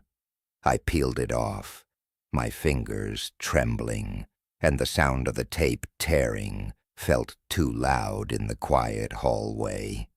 I moved out that week. I didn't give notice. I left a note under my landlord's office door with my keys taped to it. I slept on a friend's couch for a month, then found a different place in a different neighborhood. But sometimes, when I'm lying in bed and the room is dark, I catch myself listening for a pattern. 3 taps. Pause. 2. And I realized the worst part wasn't the voice. It was the way it spoke, like it already knew me, like it had been listening long enough to learn my schedule, my breathing, my hesitation. Like I wasn't being haunted, I was being studied. After I moved, I tried to reset everything. New routines, new routes. I stopped taking calls for a while and found a job that forced me to be around other people. Daytime, fluorescent lights, a small office with stale coffee and constant chatter. I thought that would fix it. I thought being seen would make me safe. But the next story didn't happen at night. It didn't happen in a hallway or behind a door. It happened in the most familiar place I had left. My childhood home. My mom had sold it years ago after my dad died. She downsized to a condo, and the old house became one of those nice flips that a young couple bought, painted white and filled with airy furniture. I hadn't been back inside since we moved out. But one afternoon my mom texted me. I left a box of old photos in the attic when we moved. The new owners said I can pick it up. Can you come with me? I said yes without thinking, because I didn't want her climbing attic stairs alone, and because part of me missed the idea of the house being ours, even if it wasn't. We drove there on a Saturday. It was bright outside, warm, the kind of day that makes you feel silly for being afraid of anything. The new owners were friendly. The husband shook my hand too firmly. The wife smiled and called me sweetie, like I was still 14. Attic access is in the hall closet, she said. We tried not to mess with anything up there. The hall closet used to hold coats and my dad's old work boots. Now it held white storage bins stacked neatly like a catalog photo. I opened the attic hatch and pulled down the ladder. The wood groaned under my weight. I climbed up, and the attic smell hit me. Dust and old insulation and the faint sweetness of dry wood. The attic looked smaller than I remembered. As a kid, it had felt like a world. Now it was just a cramped space with slanted beams. I found the box quickly. It was exactly where my mom said she'd left it, tucked near the far corner. A cardboard box taped shut with my mom's handwriting. Photos. I lifted it and felt a wave of relief. Easy, normal. Then I noticed something else. A second box. Same size, same tape, same handwriting. But the label read, Photos. Keep. I stared at it, confused. My mom wouldn't label something keep. She kept everything. I called down. Mom, did you label a second box? She looked up from the bottom of the ladder. No, what second box? I swallowed. There's another box up here with your handwriting. Her face tightened. That's not possible. I crouched and looked closer. The handwriting was close to my mom's, but not perfect. The loops were slightly too round, the letters too even, like someone had practiced it. My skin prickled. I reached for the second box and my fingers paused on the tape. Don't open anything you didn't bring. my mom said quickly, her voice sharper than normal. Just get the one I asked for. I looked down at her. Why? She hesitated. Her eyes flicked toward the hallway, like she didn't want the new owners to hear. Just, please. I set the second box back down. I lifted the labeled photos box and climbed down. The new owners were in the kitchen talking quietly. We thanked them, polite, normal. We left. In the car, my mom's hands shook slightly on the steering wheel. Did you really see another box? She asked. Yes, I said. Same handwriting, but weird. She swallowed. I didn't leave anything else. For a few minutes we drove in silence. Then my mom said very softly, when your dad got sick, he started doing things. Small things, rearranging, hiding keys, marking doors with tape. My stomach tightened. What do you mean? She took a breath. He thought someone was coming into the house when we were asleep. He would put little marks, pencil marks on the doorframe, tape on drawers, so he could tell if something moved. I stared out the window. The sun looked too bright. Did someone come in? I asked. My mom didn't answer right away. I don't know, she said finally, but he started keeping copies of things, photos, letters. He said if anything happened, he wanted proof of what was ours. A coldness crept through me. That sounds like paranoia, I said, but it came out weak. My mom's voice lowered. He wasn't paranoid about everything, only the house. I looked at the box on my lap. The tape was old, yellowed, the cardboard soft at the corners. This box had been waiting in that attic for years. We got back to her condo. She made tea. We sat at her small dining table and opened the box. Inside were photo albums, loose pictures, holiday cards, normal memories, and then, at the bottom, an envelope. No stamp, no address, just my name written neatly on the front, not my full name. The name my family used when I was little. My chest tightened. Mom, I whispered, did you put this in here? She looked at it, her face draining of color. No. I opened the envelope with fingers that didn't feel like mine. Inside was a single photo. It was a picture of my childhood bedroom. Not a childhood photo, not a snapshot from my mom's old camera. It was taken from the corner near my closet, angled toward my bed, and in the bed, a small lump under the blankets. Me, sleeping. I stared at it until the room seemed to tilt. The photo was grainy, like a cheap disposable camera. The timestamp in the corner read a date from when I was 8. My mom made a sound, half a breath, half a sob.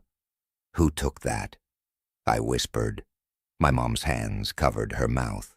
Your father used to check on you at night, she said, but her voice didn't believe itself. This isn't from the doorway, I said. It's from inside my room. I flipped the photo over. There was writing in pencil. He doesn't like when you talk. My stomach clenched so hard I thought I might be sick. My mom stared at the words, as if they were burning through the paper. Who wrote that? She whispered. I didn't answer, because in my mind, the voice from my apartment hallway whispered again, gentle and close. Don't speak. I pulled the rest of the contents out, hands shaking. More envelopes, more photos, a picture of the back porch at night, taken from the yard, a picture of the hallway, lights off, taken from low to the ground like someone crouched, a picture of my dad asleep on the couch, his face turned away. Each photo had writing on the back in that same pencil, that same careful hand. He thinks it's you. He put tape again. Don't answer him. My mom began to cry, quiet and ragged. I never knew, she whispered. I never saw these. I felt cold all over, like my body had decided to stop wasting heat. "Mom," I said, a voice shaking, "did Dad ever talk about hearing voices or tapping?" Her eyes widened slightly. "He said sometimes he'd hear someone in the walls," she whispered. "He said he could hear them breathing." The room went silent except for my mom's crying. I looked at the photos again, trying to find a logic that didn't exist. Someone had been in our house, someone had taken pictures, someone had left messages, or my dad had, and my mom had never known, or my dad had known and hadn't told her because he thought he was protecting us. My brain tried to put it in a box labeled past, something that happened in a house we no longer owned. But the handwriting on the envelope looked like the handwriting on the tape note I'd seen on my own apartment door. Not identical, but close enough to make my skin crawl. I drove home that night and I didn't turn on the radio. I just listened to the hum of my tires and the rush of wind, trying to fill my head with normal noise. When I got to my new apartment building, I stood outside for a long moment before going in. I watched the lobby door open and close for strangers. I watched the elevator lights blink. I thought about how a building can feel safe because it's lit and clean and modern, and how none of that matters if the person watching knows the seams. In my apartment, I locked the door, then checked it twice. I went to the bedroom and sat on the edge of the bed, the photo envelope on my lap. I opened my phone and scrolled through old pictures, searching for something, anything, that would contradict the one taken from inside my room. At the bottom of my camera roll, I found something I didn't remember saving. A screenshot, black background, white text. "If you hear me, ignore it." My throat tightened. It was the note from the delivery app, but I hadn't screenshotted it. I never screenshot delivery notes. I stared at the timestamp on the screenshot. It was taken at 11:17 p.m., the exact time my hallway recording had captured the whisper outside my door in the old apartment. I set my phone down slowly, like it was fragile, and I realized something I didn't want to know. I had been so focused on the idea of someone outside, someone else, someone separate from me. But my phone was in my hand when I took that screenshot, which meant at 11:17 p.m. I was awake. I was looking at my screen. I was making choices, and I couldn't remember it. I sat there for a long time, trying to recall that moment, trying to force my mind to replay it like a video. Nothing came, just a blank, clean space where memory should have been. And in that blankness, the fear became quieter, deeper, not fear of being followed, fear of how easily something could happen in my life without leaving a mark inside my head.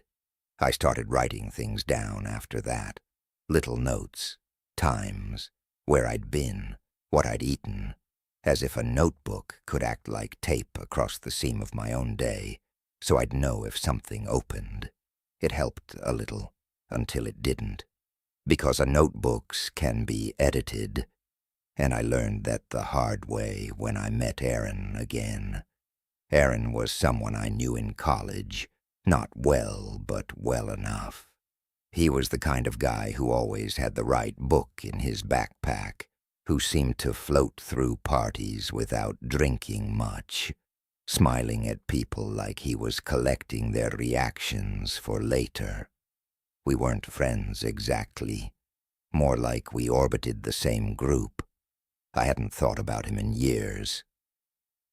Then one evening I got a message on social media.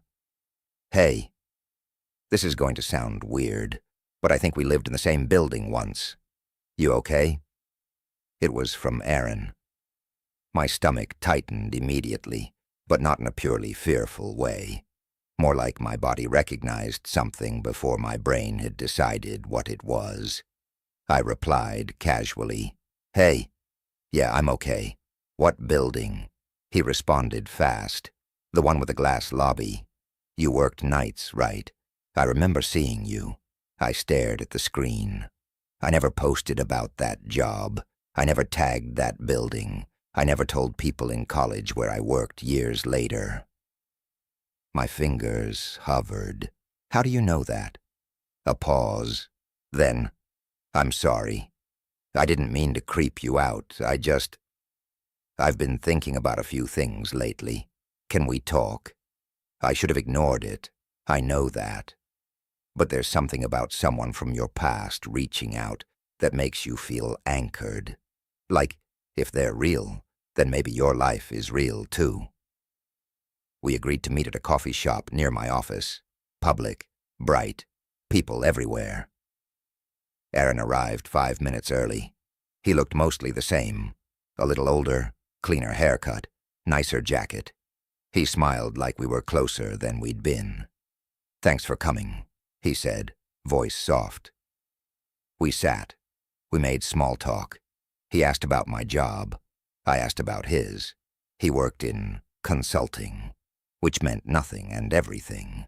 Then he leaned forward slightly, lowering his voice.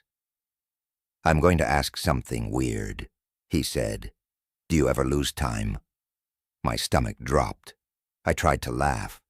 Like zoning out? Like, he said calmly, not remembering doing something you have evidence you did. My hands went cold around my coffee cup. I didn't answer.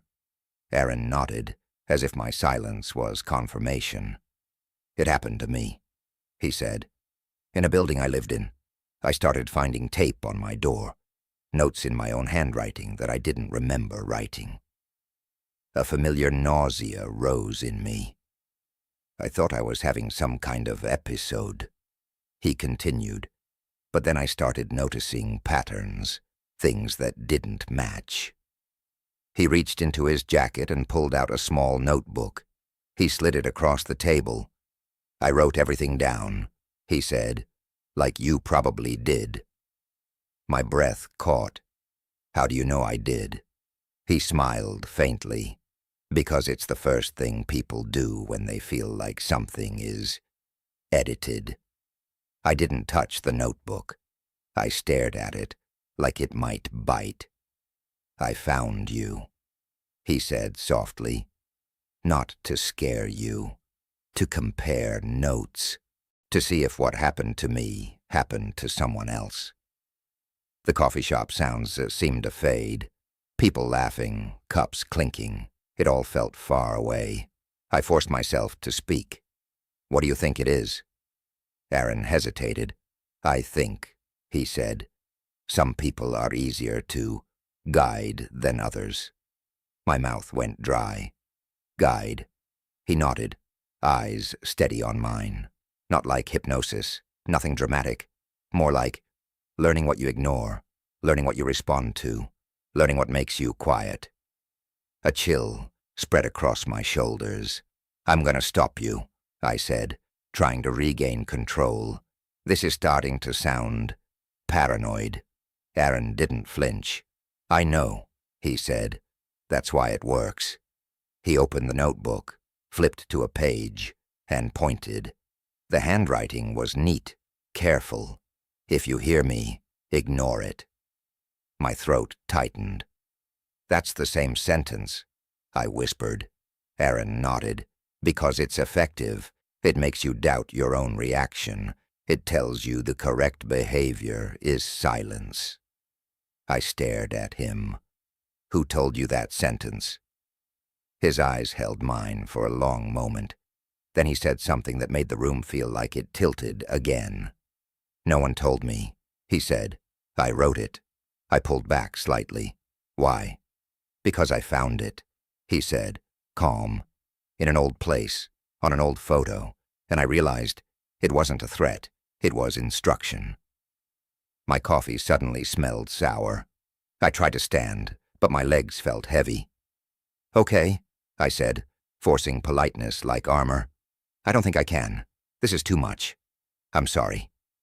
Aaron didn't reach for me. He didn't raise his voice. He just watched, and that felt worse. "Before you go," he said gently, "check your phone." I froze. "What?" I whispered. He nodded toward my bag. "Just check." I hesitated, then pulled my phone out with clumsy fingers. The screen lit up. There was a new note in my Notes app. No timestamp, no alert. Just a line of text. "Don't speak." My blood seemed to drain from my face. I looked up at Aaron. He was still watching me calmly, like he was waiting for me to notice something simple. "You put that there?" I asked, voice shaking. Aaron's expression softened slightly. "No," he said, "but you did." My hands trembled so hard, the phone almost slipped. "I didn't," I whispered. Aaron didn't argue. He just said, "You don't remember, and that's the point. It doesn't need to be me. It doesn't need to be anyone dramatic. It just needs to be consistent enough that you start obeying." I backed away from the table. My chair scraped the floor loudly, and a few people glanced over. Aaron stayed seated. "I'm not your enemy," he said, voice low. "I'm trying to tell you the pattern." I turned and walked out of the coffee shop, the bell over the door chiming too cheerfully. Outside, the air felt thin. I sucked in breath like I'd been underwater. I walked without direction for a few blocks, clutching my phone, staring at the note like it might change. When I finally stopped, I opened my Notes app again. The line was still there. "Don't speak." Below it, another line had appeared. "I hear you." I felt my knees go weak. I leaned against a building wall, the city moving around me like a film I wasn't fully part of. I thought about Aaron's calm face. The notebook. The way he said he wrote the sentence because he found it somewhere else. Like a meme passed from mind to mind. I wanted to believe he was lying. I wanted to believe he'd hacked me, that it was a trick.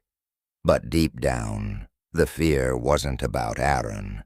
It was about how plausible it felt that I had typed those words myself, without leaving a memory behind. That night I went home and turned off my phone. Fully off. I removed the case and the SIM card like I'd seen in movies, even though I knew it probably didn't matter. I sat in the dark living room with the phone in my lap, dead weight, and I listened. No tapping, no whisper, just my own breathing. For a moment I felt relief. Then I realized something. Relief is also a kind of obedience. It's what you feel when you do what you're told. I turned the phone back on. The notes were still there. Of course they were. Data doesn't vanish because you close your eyes. But something else had changed. A new contact had been added. No name, just a number. And under it, in the contact notes field, "Where are you watching from tonight?" My throat tightened in a way that felt almost like laughter, but wasn't, because that question, polite, harmless, was the same kind of question I'd been asking strangers online for years without thinking, and in that moment, I understood the connection I hadn't wanted to see. It wasn't one person, it wasn't one building. It was a way of speaking that made you answer, a way of making you participate, and once you participated, once you responded, it became easier for someone, anyone, to map the inside of you. I slept with the lights on again, not because I thought the light would protect me, but because darkness made it easier to pretend you didn't see the seams. The fifth story is the one I hesitate to tell, because it's the one that sounds the most normal on paper. It's the one people would brush off as a misunderstanding or a scam. But it's the one that made me stop trusting the idea of familiar. It started with a simple email from my bank. Unusual sign-in detected. Location, my city. Device, unknown. Time, 3:12 a.m. I was awake at 3:12 a.m. because I couldn't sleep. I'd been lying in bed staring at the ceiling, listening to my own thoughts, like they were footsteps in a hallway. I clicked the email, heart thudding, and changed my password immediately. I enabled two-factor authentication. I felt a small, angry satisfaction.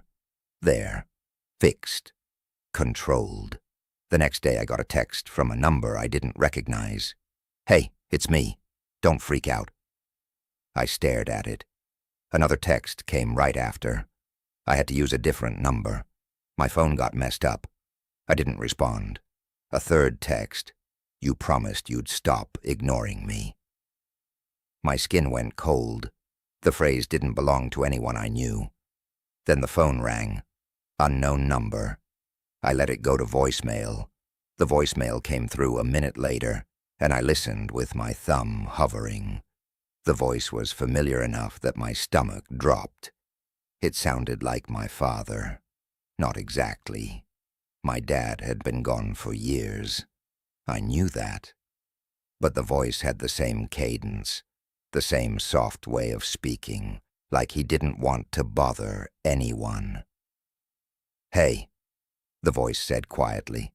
It's me. Just call me back, okay? Don't make this weird."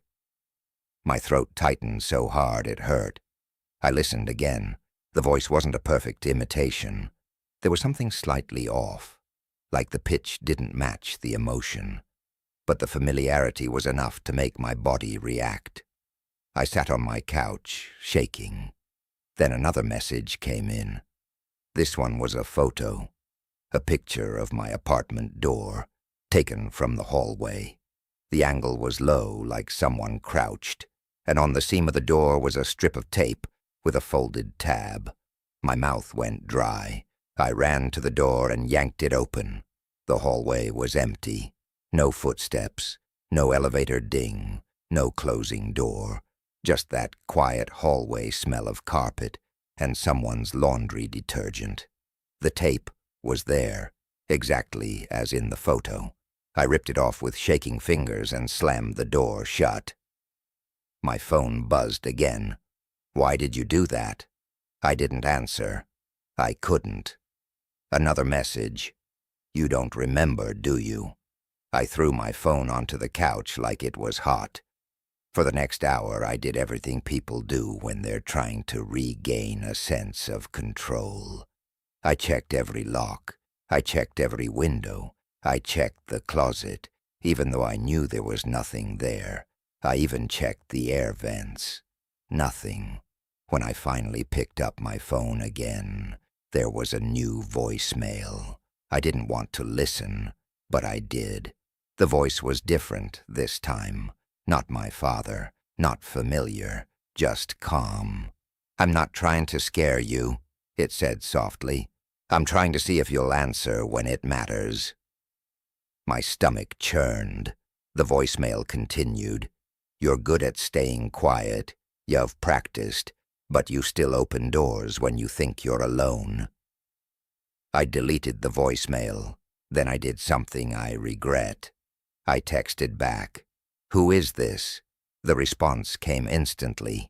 "You." I stared at the screen until the letters blurred. Then another message. "You keep leaving notes for yourself. We're just reading them." I felt something in my chest crack, not like heartbreak, but like a belief snapping, because that sentence did something simple and cruel. It took every effort I'd made to protect myself, recordings, notebooks, tapes, and turn them into evidence that I could be tracked. I blocked the number.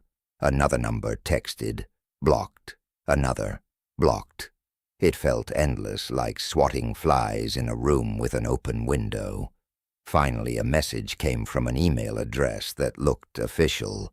My bank again. "We noticed suspicious activity. Please verify your identity." There was a link. My hands hovered, and in that hover I realized how easy it would be for fear to push me into doing what someone wanted. How fear makes you reach for solutions quickly, without thinking. I didn't click the link. Instead, I called my bank through the number on the back of my card, my voice shaking as I explained. The representative was kind. He confirmed there were attempts to access my account, but no successful transfers. "Do you share your passwords?" he asked gently.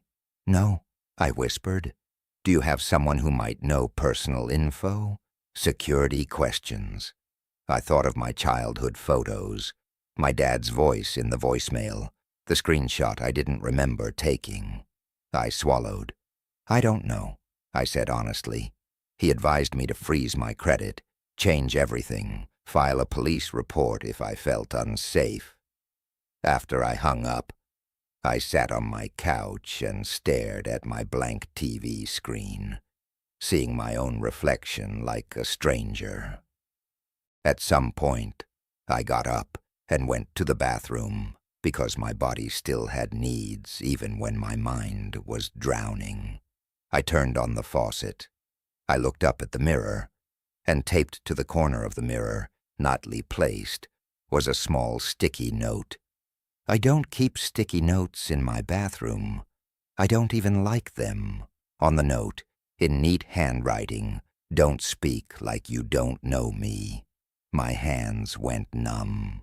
I stared at the note, then at my own face behind it. My mouth was slightly open. My eyes looked too wide. I looked like someone caught in a lie. I backed out of the bathroom slowly, like the air itself might be listening. That night I went to a hotel, not because hotels are safe, but because they're anonymous, because they have cameras and staff and constant movement, because if someone wanted to leave tape on my door, they'd have to do it in a hallway full of strangers. In the hotel room, I sat on the bed and opened my laptop. I searched my own name, my address, my phone number. I found information easily, like anyone can. Then I searched the phrase, "Do not speak." Thousands of results, quotes, screenshots, memes, people joking about silence, people using it as a tagline, people putting it on shirts. And that's when it hit me in a way that made my stomach turn.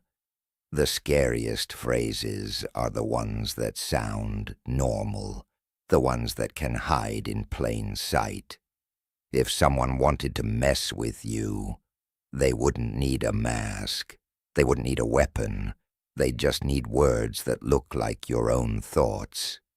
I slept in the hotel with the TV on low, the constant chatter like a blanket over the silence. In the morning, as I checked out, the clerk smiled and asked, "How was everything?" And my throat tightened, because for a split second, I couldn't remember whether answering a normal question was safe. That's not a dramatic ending. No chase, no screaming. Just a quiet moment where you realize your own voice feels like a risk. The sixth story is the one that still sits with me the most, because it didn't involve tape or notes or apps or messages. It involved other people. And it made me realize how easily a crowd can become part of the silence. I started taking the train to work when I moved again. It was cheaper than parking, and it gave me time to stare out a window and pretend my mind was somewhere else. The train station near my apartment had a coffee kiosk, a broken escalator, and the same damp smell every morning. People moved through it half asleep, holding cups, staring at phones, standing close without touching. On my first week commuting, I noticed a man in a gray beanie. He stood near the platform edge, always in the same spot, facing the tracks. He didn't scroll his phone. He didn't talk to anyone. He just stood with his hands in his pockets, still. That wasn't unusual. People have routines. But I started seeing him everywhere. Not just on my line, at different times, on different days. Once I took an earlier train, 6:15 instead of 7:05, and he was there. Another day, I stayed late at work and came home at 9:30 p.m. He was at the station, standing under the same flickering light, hands in pockets, facing the tracks. The logical part of me said, maybe he works odd hours, maybe he lives nearby, maybe it's coincidence. But the part of me that had collected patterns like bruises started to pay attention. One morning I arrived at the station and the gray beanie man wasn't there. I felt an immediate wash of relief I didn't like. I stepped onto the platform and looked down the tracks. Then I saw him. He was standing farther down, partially hidden behind a pillar, still facing the tracks. As I watched, he turned his head slightly, not enough to face me fully, just enough that I could tell he had noticed me. That tiny movement made my stomach drop. I looked away quickly, embarrassed at my own fear. The train arrived. The doors opened. People boarded. I got on and found a spot near the middle, holding the pole, trying to look normal.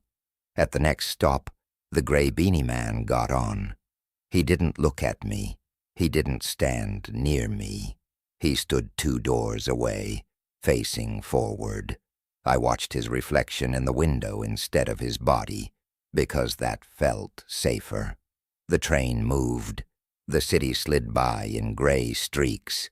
At some point, the train lights flickered, the normal kind of flicker when the train hits a rough patch of track. And in that flicker, I lost time. It wasn't like fainting. It wasn't like waking up. It was like the film of my awareness skipped a few frames. One moment I was watching the reflection. The next, the train was slowing into a station 3 stops later. My grip tightened on the pole. I blinked hard. Had I drifted, zoned out, fallen into a micro-sleep standing up? I looked around. Everyone else looked normal. No one was reacting like anything weird happened. But my heart was pounding. I glanced at the gray beanie man. He was still there, hands in pockets, facing forward. He turned his head slightly, just like before. And for the first time, I saw his face clearly. It wasn't scary. That's the worst part.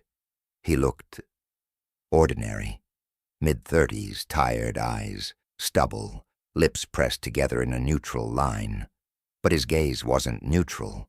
It was focused in a way that felt personal, like he was looking at a mark on my forehead I couldn't see. I looked away quickly. When I got off at my stop, I didn't want to check if he followed. Checking felt like admitting it. But as I walked up the stairs to the street, I heard footsteps behind me. Not rushing, not sneaking, just matching.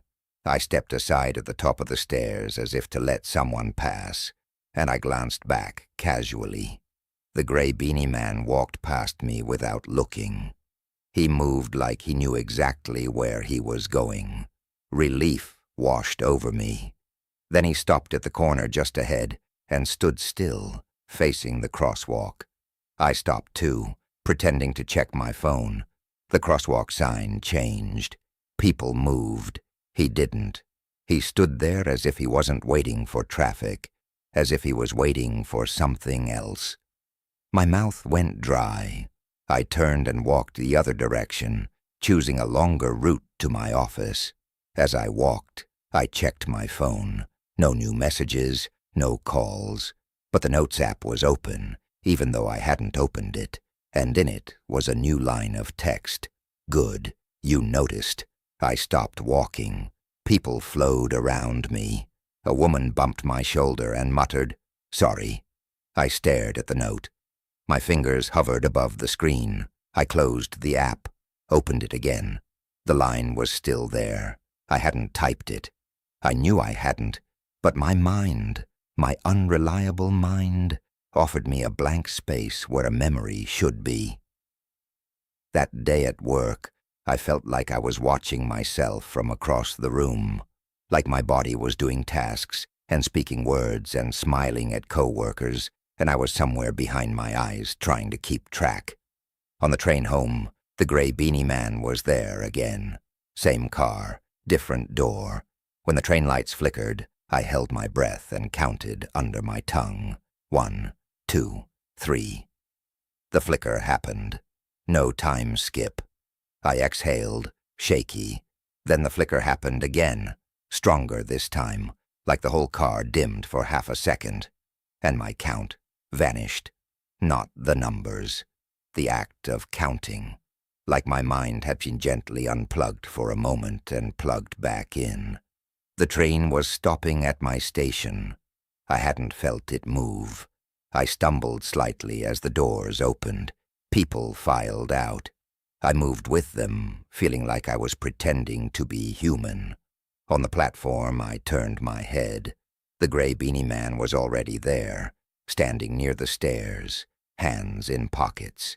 He hadn't passed me. He hadn't rushed. He was just there. I walked toward the stairs with the crowd, my heart hammered. At the bottom of the stairs, the beanie man looked at me fully for the first time.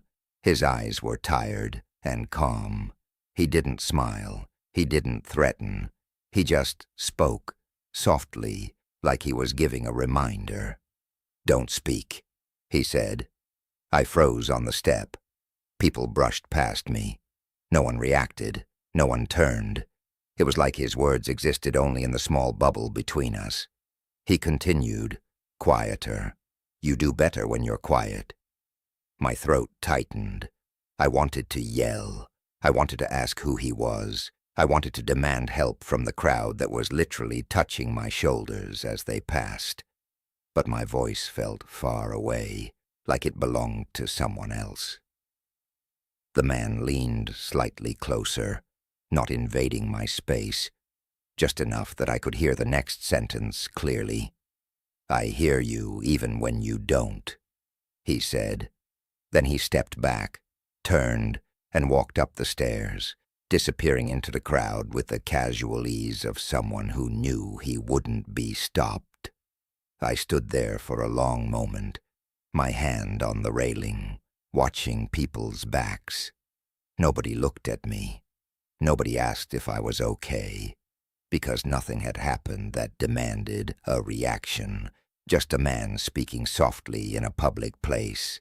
Just me, standing still. That night, in my apartment, I sat at my table with a pen and paper, trying to write down everything that happened. I wrote, "Gray beanie, train flicker, time skip, don't speak." Then I stared at the paper. My handwriting looked like mine, but there were words on the page I hadn't written yet. In the margin, in smaller letters, like a note to myself, "Stop trying to prove it." My hand jerked back as if the paper had bitten me. I stood up, chair scraping. I checked the door lock. I checked the windows. I checked the closet. Nothing. I sat back down slowly. The paper sat there, innocent. I picked up the pen again, holding it like it was a tool and a threat. I wrote one sentence in big letters across the page. "If this is me, then where am I?" I waited. Nothing happened. The silence felt heavy, like a room full of people holding their breath. After a long minute, my phone buzzed. A notification from my Notes app. I opened it with shaking fingers. A new line had appeared, right here. Listening. I put the phone down gently, like placing a sleeping child in a crib. Then I turned off all the lights and went to bed, because I didn't know what else to do, because eventually the body demands sleep even when the mind is afraid to let go. In the dark, my room sounded normal. Pipes, distant traffic, a neighbor's muffled TV. But under those sounds, there was another layer, the awareness that silence isn't empty. Silence is just a space where something can fit.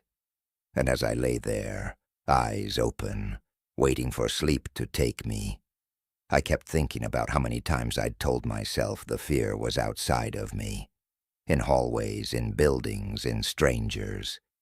But maybe the safest place for something to hide isn't in a wall or behind a door. Maybe it's in the missing seconds you don't notice, because you can tape your door, you can change your passwords, you can move to a new place, but you can't put tape over the seam of your own mind. One morning I woke up for work and found the deadbolt turned halfway. Not unlocked, just not fully locked, like somebody had started to turn it and stopped. I told myself I must have been distracted the night before. I had been tired. I had fallen asleep with a podcast playing. It was easy to blame myself. So that night I made a point of locking it, harder than usual. Click, tug, shoulder push. It didn't move.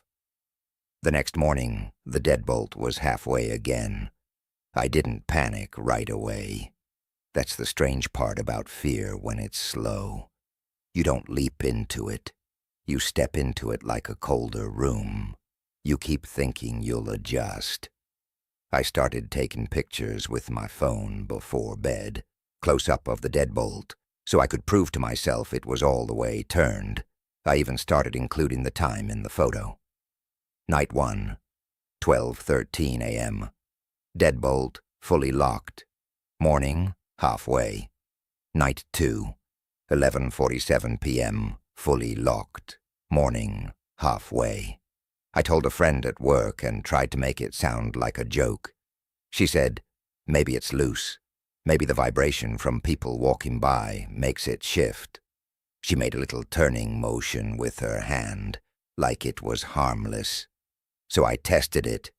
I locked the deadbolt in the middle of the day, stood outside, and stomped in the hallway.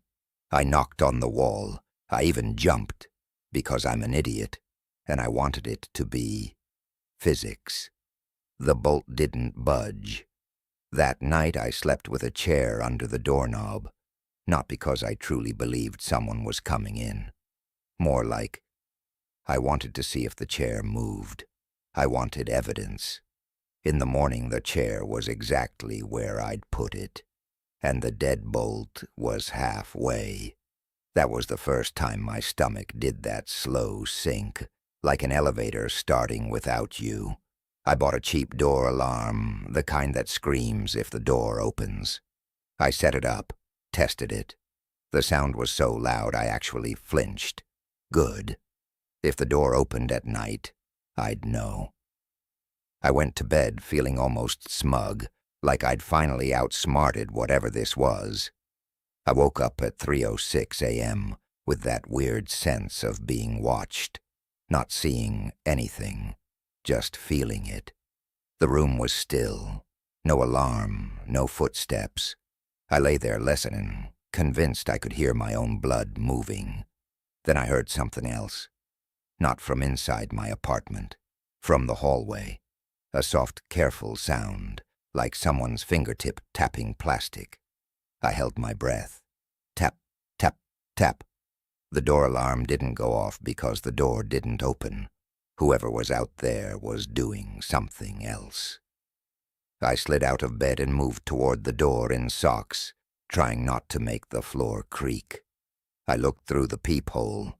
Nothing. Just the hallway light, and the old carpet, and the shadowy corner near the stairwell. Empty. But the tapping continued, right against the door, like they were touching the alarm itself. My skin went cold. I realized the peephole doesn't show the space right up close to the door. Someone could press their body flat against it, and I'd see nothing. I backed away silently and grabbed my phone. I didn't call the police. I don't know why. I think I was afraid of hearing my own voice, afraid of making it real. The tapping stopped. I waited, frozen, for what felt like forever. Then very softly, I heard the deadbolt turn. Not a full turn, a partial one, like someone was trying to move it without making the click. I watched the door handle. It didn't move. The alarm stayed quiet, and then the hallway went silent again, like it had never happened. In the morning, the deadbolt was halfway. I took the day off and asked my landlord to come by. I told him the lock was faulty. He laughed like I was being dramatic, but he sent a maintenance guy anyway. The maintenance guy looked at the deadbolt, jiggled it, shrugged. "Looks fine," he said. He sprayed something into it, lubricant, and told me to stop slamming the door. I showed him the photos. He squinted like he was trying to see a magic trick. "Could be you sleepwalk," he said, and for some reason, that word, sleepwalk, made me feel worse than the idea of a stranger, because a stranger makes sense. A stranger has a shape. Sleepwalking means I could be the one doing it and not remember. It means my body could betray me, and I'd never know. That night, I taped a thin strand of hair across the deadbolt from the lock to the door frame. Something small, something that would break if the bolt moved. I went to bed with the hair in place, staring at it until my eyes blurred. I woke up in the morning, and the hair was unbroken. The deadbolt was halfway. I stood there staring, and I remember thinking very calmly, "That's impossible." Then I noticed something else. A faint smear on the door, right above the deadbolt. Not dirt exactly, more like the sheen of skin oil, the kind you get when someone's forehead rests against something. I leaned closer. There were multiple smears, overlapping, like someone had been pressing their face there, night after night, listening. I spent that day at a hardware store, buying things I didn't really understand. I upgraded the deadbolt. I added a chain. I bought a wedge for under the door. I even bought one of those little cameras that points at your entryway and records motion. Setting it up made me feel safer. Watching the tiny screen on my phone, seeing my own empty hallway, gave me the kind of comfort you get from checking a closet, even when you know there's nothing inside. That night, I slept. In the morning, the deadbolt was halfway. The wedge was still under the door. The chain was still latched. The camera footage showed nothing in the hallway. No motion, no figure, no shadow. But at 3:06 a.m., the audio spiked. Not with footsteps, with breathing, close to the microphone. Slow and careful, like whoever it was knew exactly where the camera's blind spots were, and exactly how to stay outside its motion range. The breathing lasted 1 minute and 14 seconds. Then it stopped. The footage didn't show anyone, but the mic picked up a tiny sound at the very end, like a fingertip dragging across plastic. The next clip started immediately after. It was still the same empty hallway, but there was a new smear on my door the next morning, just a little higher than the last one, as if whoever it was had shifted position, like they were getting more comfortable. I didn't stay there much longer after that. I'd like to tell you I confronted them, or I called the police and they caught someone. But the truth is, I moved the way people move when they've been quietly convinced they're outmatched. I packed in a rush. I slept at friends' places. I avoided being alone. The last night I ever went back to that apartment, I went at noon. Bright day, people walking outside, normal sounds. I told myself I'd just grab the rest of my clothes and leave. When I opened the door, something fell from the inside of the deadbolt and landed on the floor. A thin strand of hair, not mine. It was taped there from the inside, almost like a joke, almost like a message. And then I noticed my own tape from weeks before. The piece I'd used when I tried to secure the hair across the bolt. It was still stuck to the door frame, which meant someone had been inside long enough to see it, long enough to put their own hair there, long enough to want me to find it. After I moved, I stopped sleeping well. Not because I thought they'd follow me. It was worse than that. It was because a part of me started to believe my apartment had never been mine in the first place. Like I'd just been living in a place that someone else had access to, someone else had opinions about, someone else had a routine around. You can lock a door and still be reachable. And once you know that, it doesn't really go away. A few months later, I started commuting earlier, partly to avoid traffic and partly because I hated the hour before sunrise. That hour has a certain quiet to it, like the world is holding its breath. The train station near my new place was small, with just 2 platforms and a coffee stand that didn't open until 6. Most mornings I was one of maybe 8 people.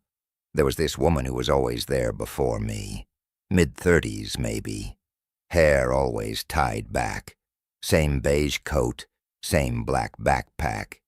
She didn't look memorable in any dramatic way, which is why I noticed her. She was steady, predictable. She stood in the same spot every day, near the second bench, not sitting, just standing with her weight on one hip, staring down the tracks like she was waiting for something personal. The first time we made eye contact, she gave me a small, polite smile. The second time, she nodded. The third time, she wasn't there. I noticed because it felt like a missing tooth. I told myself she probably had a day off, different schedule, life. People vanish from routines all the time. But the next morning she was back in her spot. Beige coat, hair tied back, backpack on. Only this time she didn't look down the tracks. She looked at me. Just looked. Calm. Neutral. Like she was waiting for me. I tried to ignore it. I became very interested in my phone. Very interested in an email I didn't have. When the train arrived, she got on the same car as me. That wasn't unusual. Most of us did. But she didn't stand near the doors where everyone clusters. She moved deeper, into the middle, and stood facing the aisle. I sat down. The train started moving, and then I realized, slowly, that she was watching the reflection in the window. Not me, directly. My reflection, like she didn't want to be caught staring, but also didn't want to stop. I felt that old elevator drop in my stomach again. The same quiet alarm my body seems to have reserved for things that don't make sense. The next morning, she wasn't there. But her spot was. Empty bench. Same platform. Same cold air. And on the bench, right where she usually stood, there was a beige coat, folded neatly like someone had placed it down and forgotten to pick it up. I stared at it longer than I should have. It was too deliberate to be accidental. The sleeves were tucked in. The collar was smoothed. People don't forget coats like that. I didn't touch it. I didn't sit. I just stood a few feet away, staring, waiting for someone to come claim it. No one did. When the train arrived, I got on, and I kept thinking about the coat, like it was a question. The next day, she was back, wearing the coat. It was the same coat, same folds in the fabric, same faint crease near the pocket, and she smiled at me again, like nothing had happened.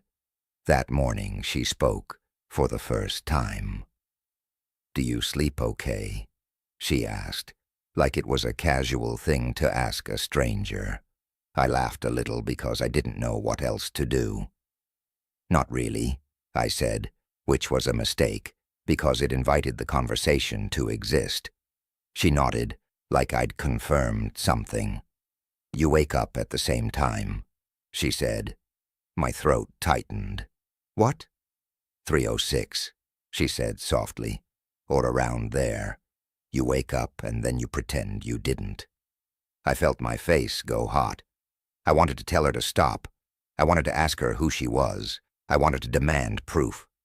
But the way she said it was gentle, almost sympathetic, like we were both tired. I took a step back.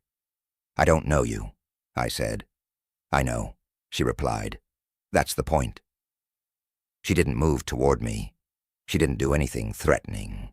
She just stood there, hands lightly on the straps of her backpack, and watched me like I was a person on a screen. The train came. People shuffled. The moment cracked open and life poured through it. Announcements, footsteps, the squeal of brakes. She boarded the train. So did I, because where else was I going? On the train, she didn't look at me. She stared at the window again, watching reflections. At my stop, I got off and forced myself not to look back, but I did anyway, and she was still on the train, still facing the aisle, still calm. That night, I couldn't sleep at all. I kept checking the time. I kept thinking about 3:06 like it was a trap door. At 2:58, I sat up in bed, lights on, furious at my own body for being predictable. At 3:06, my phone buzzed with a notification, a message from an unknown number, just one line. Don't worry, I won't stand too close tonight. I stared at it until my eyes went watery. My hands were shaking in this slow, useless way. The message wasn't explicit. It wasn't a threat you could show to anyone and have them immediately understand. But it was a hand on the doorknob of my mind. I didn't call the number. I didn't reply. I turned off my phone. Then I turned it back on because I couldn't stand not knowing if there would be more. There wasn't. The next morning, at the station, she was in her spot. Beige coat, hair tied back, backpack. She didn't smile. She just said very softly, "You should cover your windows." I felt my legs go weak for a second. "My windows," I managed. She nodded once. "You leave a gap," she said. "Not much, but enough." I swallowed hard. "Why are you doing this?" She tilted her head, and for the first time, her expression looked almost tired. "Because you keep thinking it's someone else," she said, "and it isn't." The train arrived. People moved around us. I didn't get on. I watched the doors close. I watched her inside, standing as usual, facing the aisle. And then, right before the train pulled away, she looked straight at me and mouthed something. I couldn't hear it, but I could read lips well enough to know she said, "See you tonight." I went home and closed every blind. I taped black trash bags over the windows like I was preparing for a storm. I checked every lock twice. I sat on my couch with all the lights on and waited for 3:06. At 3:05, there was a soft knock at my door. Not pounding, not urgent. 3 gentle taps, then nothing. I didn't move. I barely breathed. At 3:06, my phone buzzed again. Unknown number. You don't have to hide from yourself forever. I didn't sleep that night, and the next morning, I didn't go to the station. I called in sick. Then I called again the next day. Then I took vacation I couldn't afford. I stayed inside, blinds covered, like a person trying to outwait a feeling. On the 4th morning, I finally went outside. I needed groceries. I needed to feel normal. At the corner store, while I was in line, I saw her. Not in the beige coat, not with the backpack. She was behind the cashier, scanning items. Same face, same calm. And when she looked up and saw me, she smiled like we were co-workers. I walked out without my groceries. I drove to a different store on the other side of town. She was there too, pushing a cart, wearing a different coat. That's when it hit me in a way that made me dizzy. It wasn't that she was following me. It was that I didn't know how many her there were, or if it was even her at all. It felt like the world had quietly decided to reuse one face in too many places, and I was the only one noticing the glitch. After a while, I started seeing that face everywhere. On a bus, in an elevator, in the reflection of a darkened office window at night. Sometimes she'd look directly at me. Sometimes she wouldn't. But I always woke up around 3:06, even if I fell asleep at midnight, even if I stayed up until 2. My body kept meeting that time like it was an appointment. Eventually, I stopped trying to sleep at home. I'd nap in bright public places. I'd doze at my desk, with the overhead lights humming. I'd sit in a crowded diner and let my eyes close for 10 minutes, because at least there were witnesses, and still, every so often, I'd wake with my heart beating hard, and I'd check the clock. 3:06, like a bruise you keep pressing to see if it still hurts. The third thing that happened to me wasn't as direct, and in some ways it was worse because it didn't come with a face. It came with paperwork. My job required a background check for a new project. Routine, they said. Everyone does it. I filled out the forms, signed the releases, didn't think about it. 2 weeks later, HR asked me to come into a meeting room.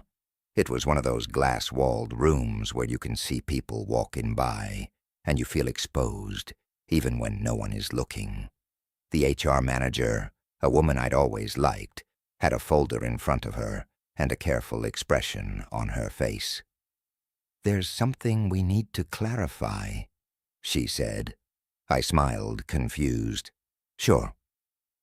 She opened the folder and slid a page across to me. It was a printout of an arrest record. My name, my birth date, my address, an old one. The charge, trespassing. Date, 3 years ago. I stared at it, waiting for the punchline.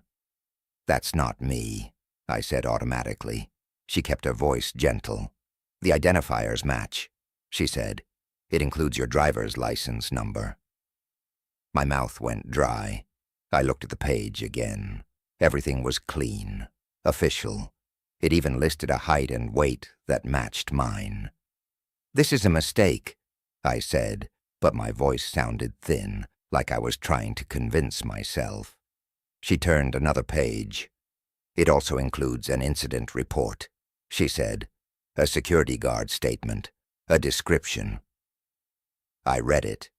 The report said I had been found inside a closed office building, after hours. I didn't have a key. I didn't have permission. I had been sitting in a hallway, calm, apparently waiting. When approached, I'd said I worked there, which I didn't. When asked for ID, I'd handed over my driver's license. When told to leave, I'd stood up and walked out without argument. The part that made my skin prickle was the last line. Subject did not appear confused or intoxicated. Subject was polite. Subject stated, "I'm supposed to be here." I felt sick.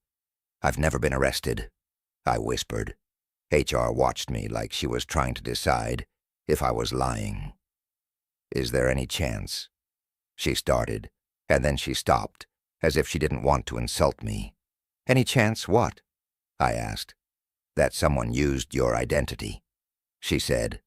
I laughed once, sharp. "How would they have my license number?" She didn't answer. She didn't have one. I left that meeting room feeling like the floor had shifted half an inch. Everything looked normal. The hallway, the cubicles, the people laughing quietly in the break room. But my body didn't believe in normal anymore. That night I pulled up my credit report. Nothing strange. I checked my bank accounts. Normal. No weird cards. No loans.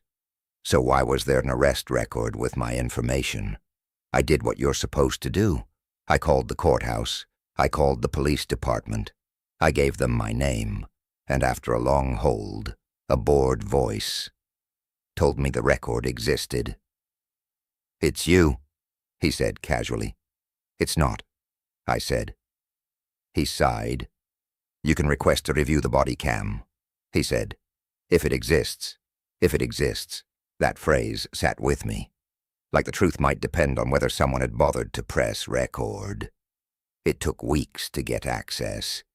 In the meantime, I started noticing other things. Small mismatches. I'd get emails confirming appointments I never made. I'd get a voicemail from a dentist I'd never been to, reminding me of my upcoming cleaning. I'd get a notification from a grocery delivery app that my order was on the way. I don't use grocery delivery apps. I changed my passwords. I added two-factor authentication. I became the kind of person who distrusts everything. Then late one night, I got an email. "Your access code has been used." It was from my building's entry system, the one that logs when your key fob opens the front door. I hadn't left my apartment that day. I was sure of it because I had been so tired I'd barely moved. The email included a timestamp, 3:06 a.m. I stared at the screen, feeling something inside me go strangely calm, like a part of my brain had finally stopped fighting and just accepted that this was the shape of my life now. When I got body cam footage, I watched it alone in my living room with all the lights on. The video was grainy, the view tilted, bobbing as the guard walked. The building hallway was quiet and fluorescent, like every office building at night.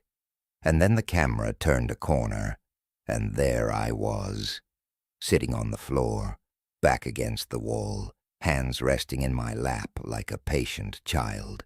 My head was slightly tilted, like I was listening to something far away. I looked like me. Not a little like me. Me, same haircut I had back then, same jacket I owned, same posture. The guard spoke.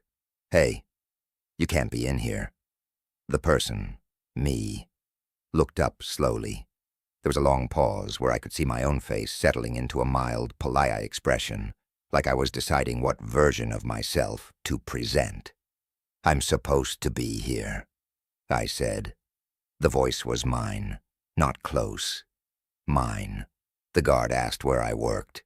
"I'm waiting," I said. "Waiting for what?" The guard asked for ID. The person reached into their pocket and handed over a driver's license.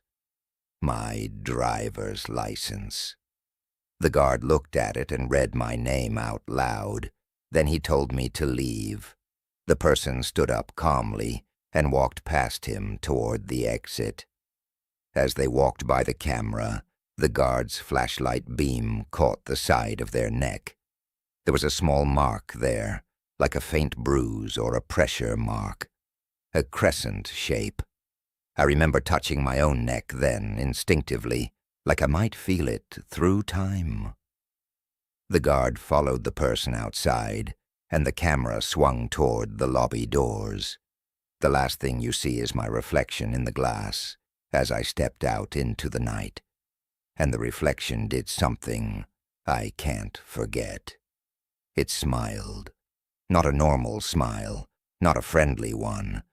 It was small and private, like the person was pleased with themselves for getting away with something. I paused the video and sat in silence, trying to breathe. Because I knew where I'd been on that date. I knew what I'd done. I'd been home. I'd been asleep.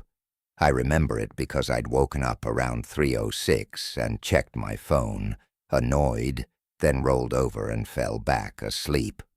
Or at least, I remember remembering that. That's the part that starts to rot your mind. The way memory can be certain and still be wrong. The way the body cam doesn't care what you swear is true. After that, I started marking my nights. I kept a notebook by the bed, and wrote the time when I woke up. I'd write a sentence about how I felt, what I heard, if anything seemed off. Every time I woke around 3:06, I wrote it down. Sometimes there were gaps, whole nights with nothing written. Not because I slept through, but because I'd wake up and the notebook would be on the floor, or the pen would be missing, or I'd find scribbles that didn't look like my handwriting. One morning I found a sentence written in the notebook in blocky letters, like someone trying to imitate me. Stop looking. I stared at that page for a long time, not because it scared me in a dramatic way, but because it made me feel like I was sharing my own life with something that could read my thoughts. And whatever it was, it didn't want me keeping records. The fourth confession is the one I hesitate to tell because it sounds, on paper, like nothing, like paranoia, like stress, like a person reading meaning into coincidence. It happened when I tried to fix things by being more normal. I started going to a 24-hour gym. I thought if I exhausted myself, I'd sleep. I thought if I filled my nights with bright lights and other people's breathing, I'd feel safe. The gym was always half empty in that late-night stretch. A couple of serious lifters, someone on an elliptical staring blankly at a TV, a bored employee wiping down counters that were already clean. I went around 1:30 a.m. most nights. I'd do a slow workout. I'd shower. I'd sit in my car afterward with the heater on and my phone playing something quiet. The first time I noticed something wrong, it was in the locker room. I opened my locker and found a towel inside. Not mine. It was folded neatly, white, slightly damp, like it had just been used. I stood there, holding it, feeling foolish. Maybe I'd grabbed the wrong locker. Maybe someone had made a mistake. I checked the number. It was mine. I always used the same one because I'm a creature of habit. I brought the towel to the front desk and told the employee someone had left it in my locker. He looked at me like I was complaining about air. "Just toss it in the bin," he said. I didn't. I threw it away at home, like it was contaminated. The next night, there was a different object in my locker, a small travel-sized bottle of shampoo. Cheap brand, half used. The next night, a single sock, not a pair, just one. The kind of thing you lose and forget. But someone was putting it in my locker. I asked the employee if the lockers got reassigned somehow. He shrugged. "If you don't bring your own lock, anyone can open it," he said. I did bring my own lock. I always locked my locker. I started checking the lock obsessively. I'd twist it, tug it, make sure it was secure, and still, things appeared. Small things, quiet things, a hair tie, a movie ticket stub, a key that didn't belong to anything I owned. Each object felt like a sentence, like someone practicing a language of intrusion. One night, after my workout, I went to shower, and when I came back, the lock on my locker was open. Not broken, open. My stomach flipped. I checked my bag. Everything seemed there. Then I noticed my clothes. My shirt had been folded differently than I'd left it. My jeans were turned inside out, like someone had quickly checked the pockets and then tried to put them back without caring. I stood there in the locker room wearing gym shorts, staring at my own things, feeling this strange mix of anger and embarrassment, like I'd been pranked, but the prank was intimate. I went to the front desk and asked them to check the security cameras. The employee sighed, leaned back and said, "Cameras don't cover the lockers." Of course they didn't. That night, I drove home feeling like there was no such thing as a private space, like privacy was just a story people tell to keep functioning. At 3:06 a.m., I woke up in bed. My skin felt clammy. My heart was steady, not racing, just awake, alert. I heard a sound from my closet. Not a creak, not a footstep. A soft, controlled exhale, like someone was trying not to breathe too loudly. I didn't move. I didn't sit up. I kept my eyes closed. I listened. Silence. Then again a small breath. My hands were cold. I felt the urge to fling the closet door open, to catch someone, to end it. But another part of me, the part that had been living with quiet wrongness for months, did something else.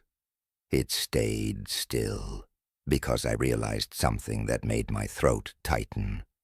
If there was someone in the closet, and they'd been there long enough to settle into silence, then they were comfortable in my home.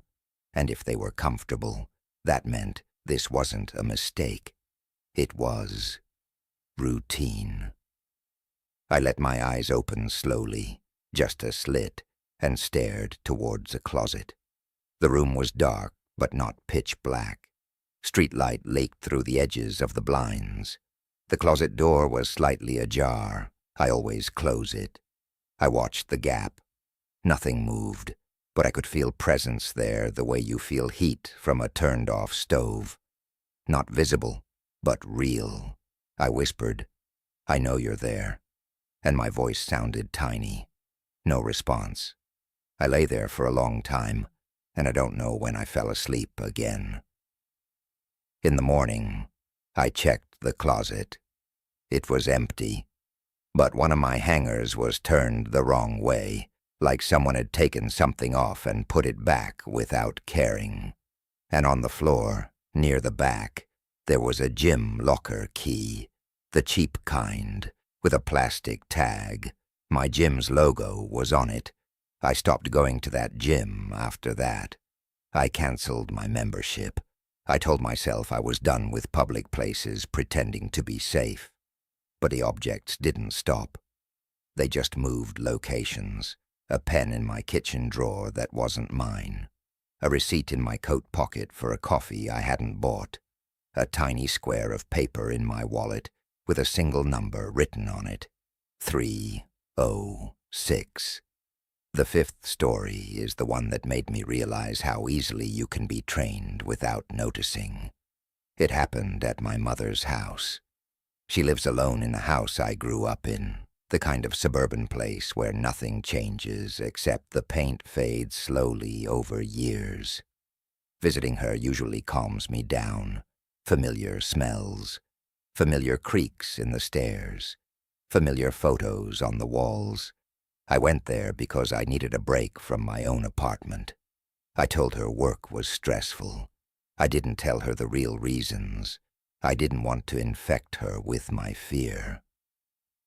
The first night I slept in my old bedroom. Same window, same backyard view, same tree branch that used to scrape against the glass when the wind blew. At 3:06 a.m., I woke up. Of course I did. But this time I didn't feel watched. I felt expected. I lay there listening, and I heard the floorboard outside my room creak. My mom was awake, too. That made sense. She's older. She gets up at night sometimes. I called softly, "Mom?" No answer. The creak happened again. Slow, careful. Not the quick shuffle of someone going to the bathroom. More like someone shifting their weight, testing the floor. I sat up. The hallway outside my room was dark. I called again, "Mom?" Still nothing. Then I heard it, very faint, coming from downstairs. A kitchen cabinet opening, not slamming, just opening. A soft hinge sound. Then a drawer sliding out. Then the cabinet closing. I got out of bed and stepped into the hallway. The air felt cooler than it should have, and my skin prickled. I walked to the top of the stairs and looked down. The kitchen light was off, but there was movement in the darkness. A shape, shifting near the counter. I couldn't see details, just a silhouette against the faint ambient light from the street. "Mom," I called again, louder. The shape froze, and then without turning on any lights, it moved toward the back door. My mother's back door has a small window in it. The blinds were down, but slightly crooked. I watched the silhouette reach for the lock.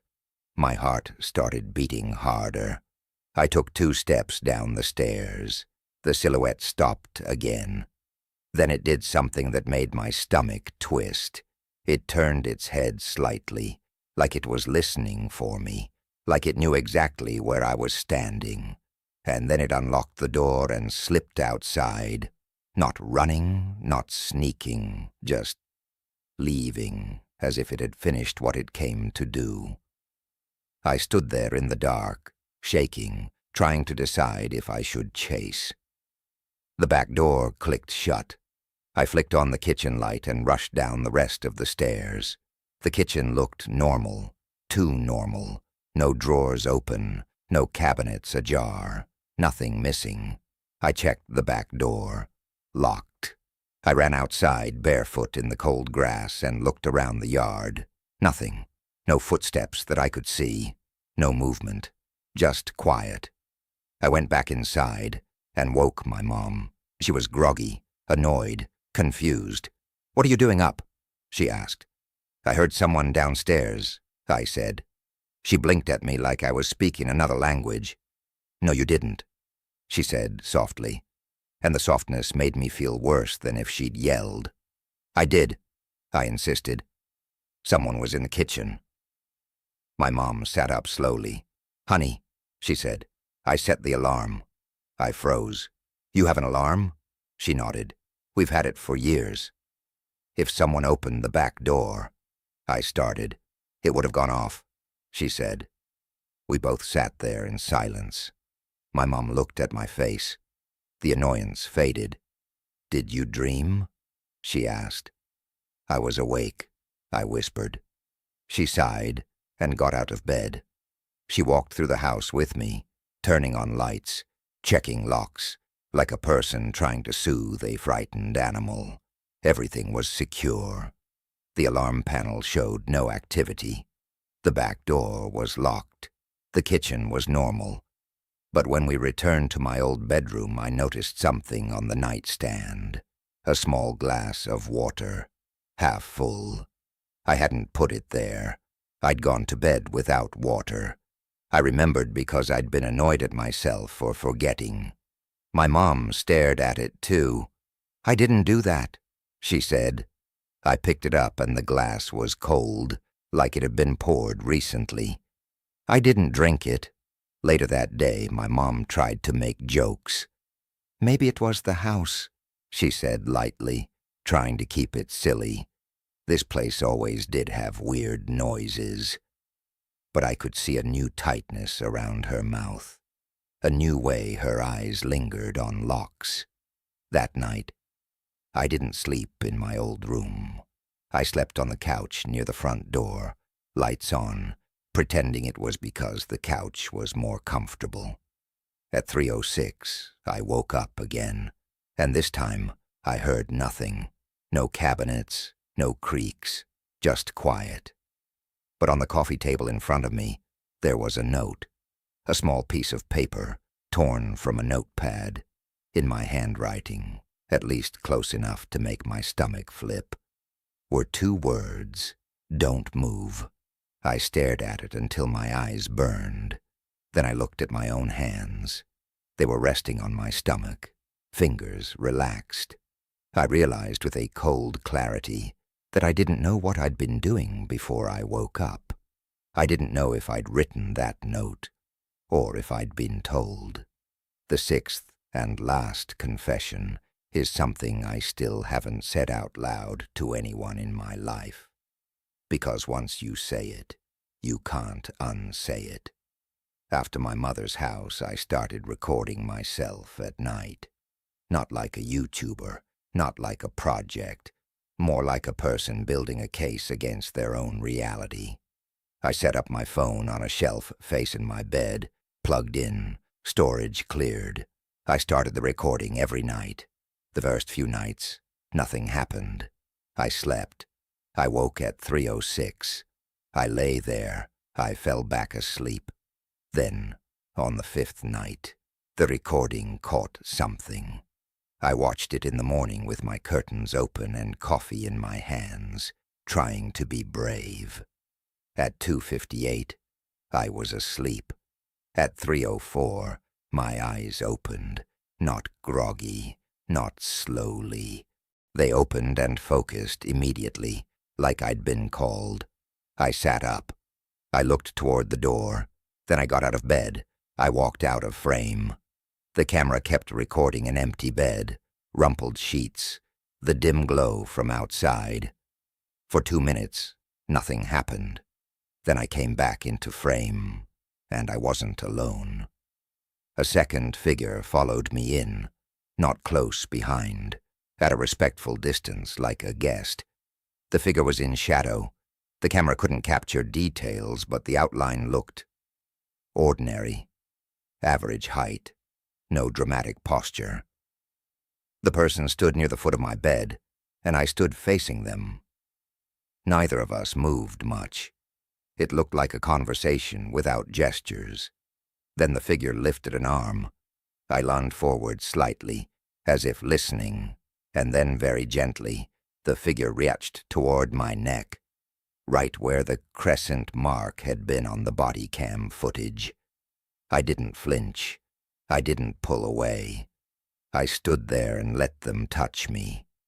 They held their fingers there for a moment, like checking a pulse, like testing something. Then they stepped back. I nodded. I actually nodded, like I understood instructions. The figure turned and walked out of frame. I followed. The recording continued, showing the empty room again. Then, at 3:06 exactly, I returned alone, climbed into bed, and closed my eyes. Like a person clocking back in, I watched it, twice, 3 times. My coffee went cold in my hands. My mouth tasted metallic, because here was the part that broke something inside me. When I remembered that night, I remembered waking up at 3:06, lying in bed, staring at the ceiling, afraid. But the video showed I'd been up and moving for at least 2 minutes before 3:06. So what did 3:06 mean, really?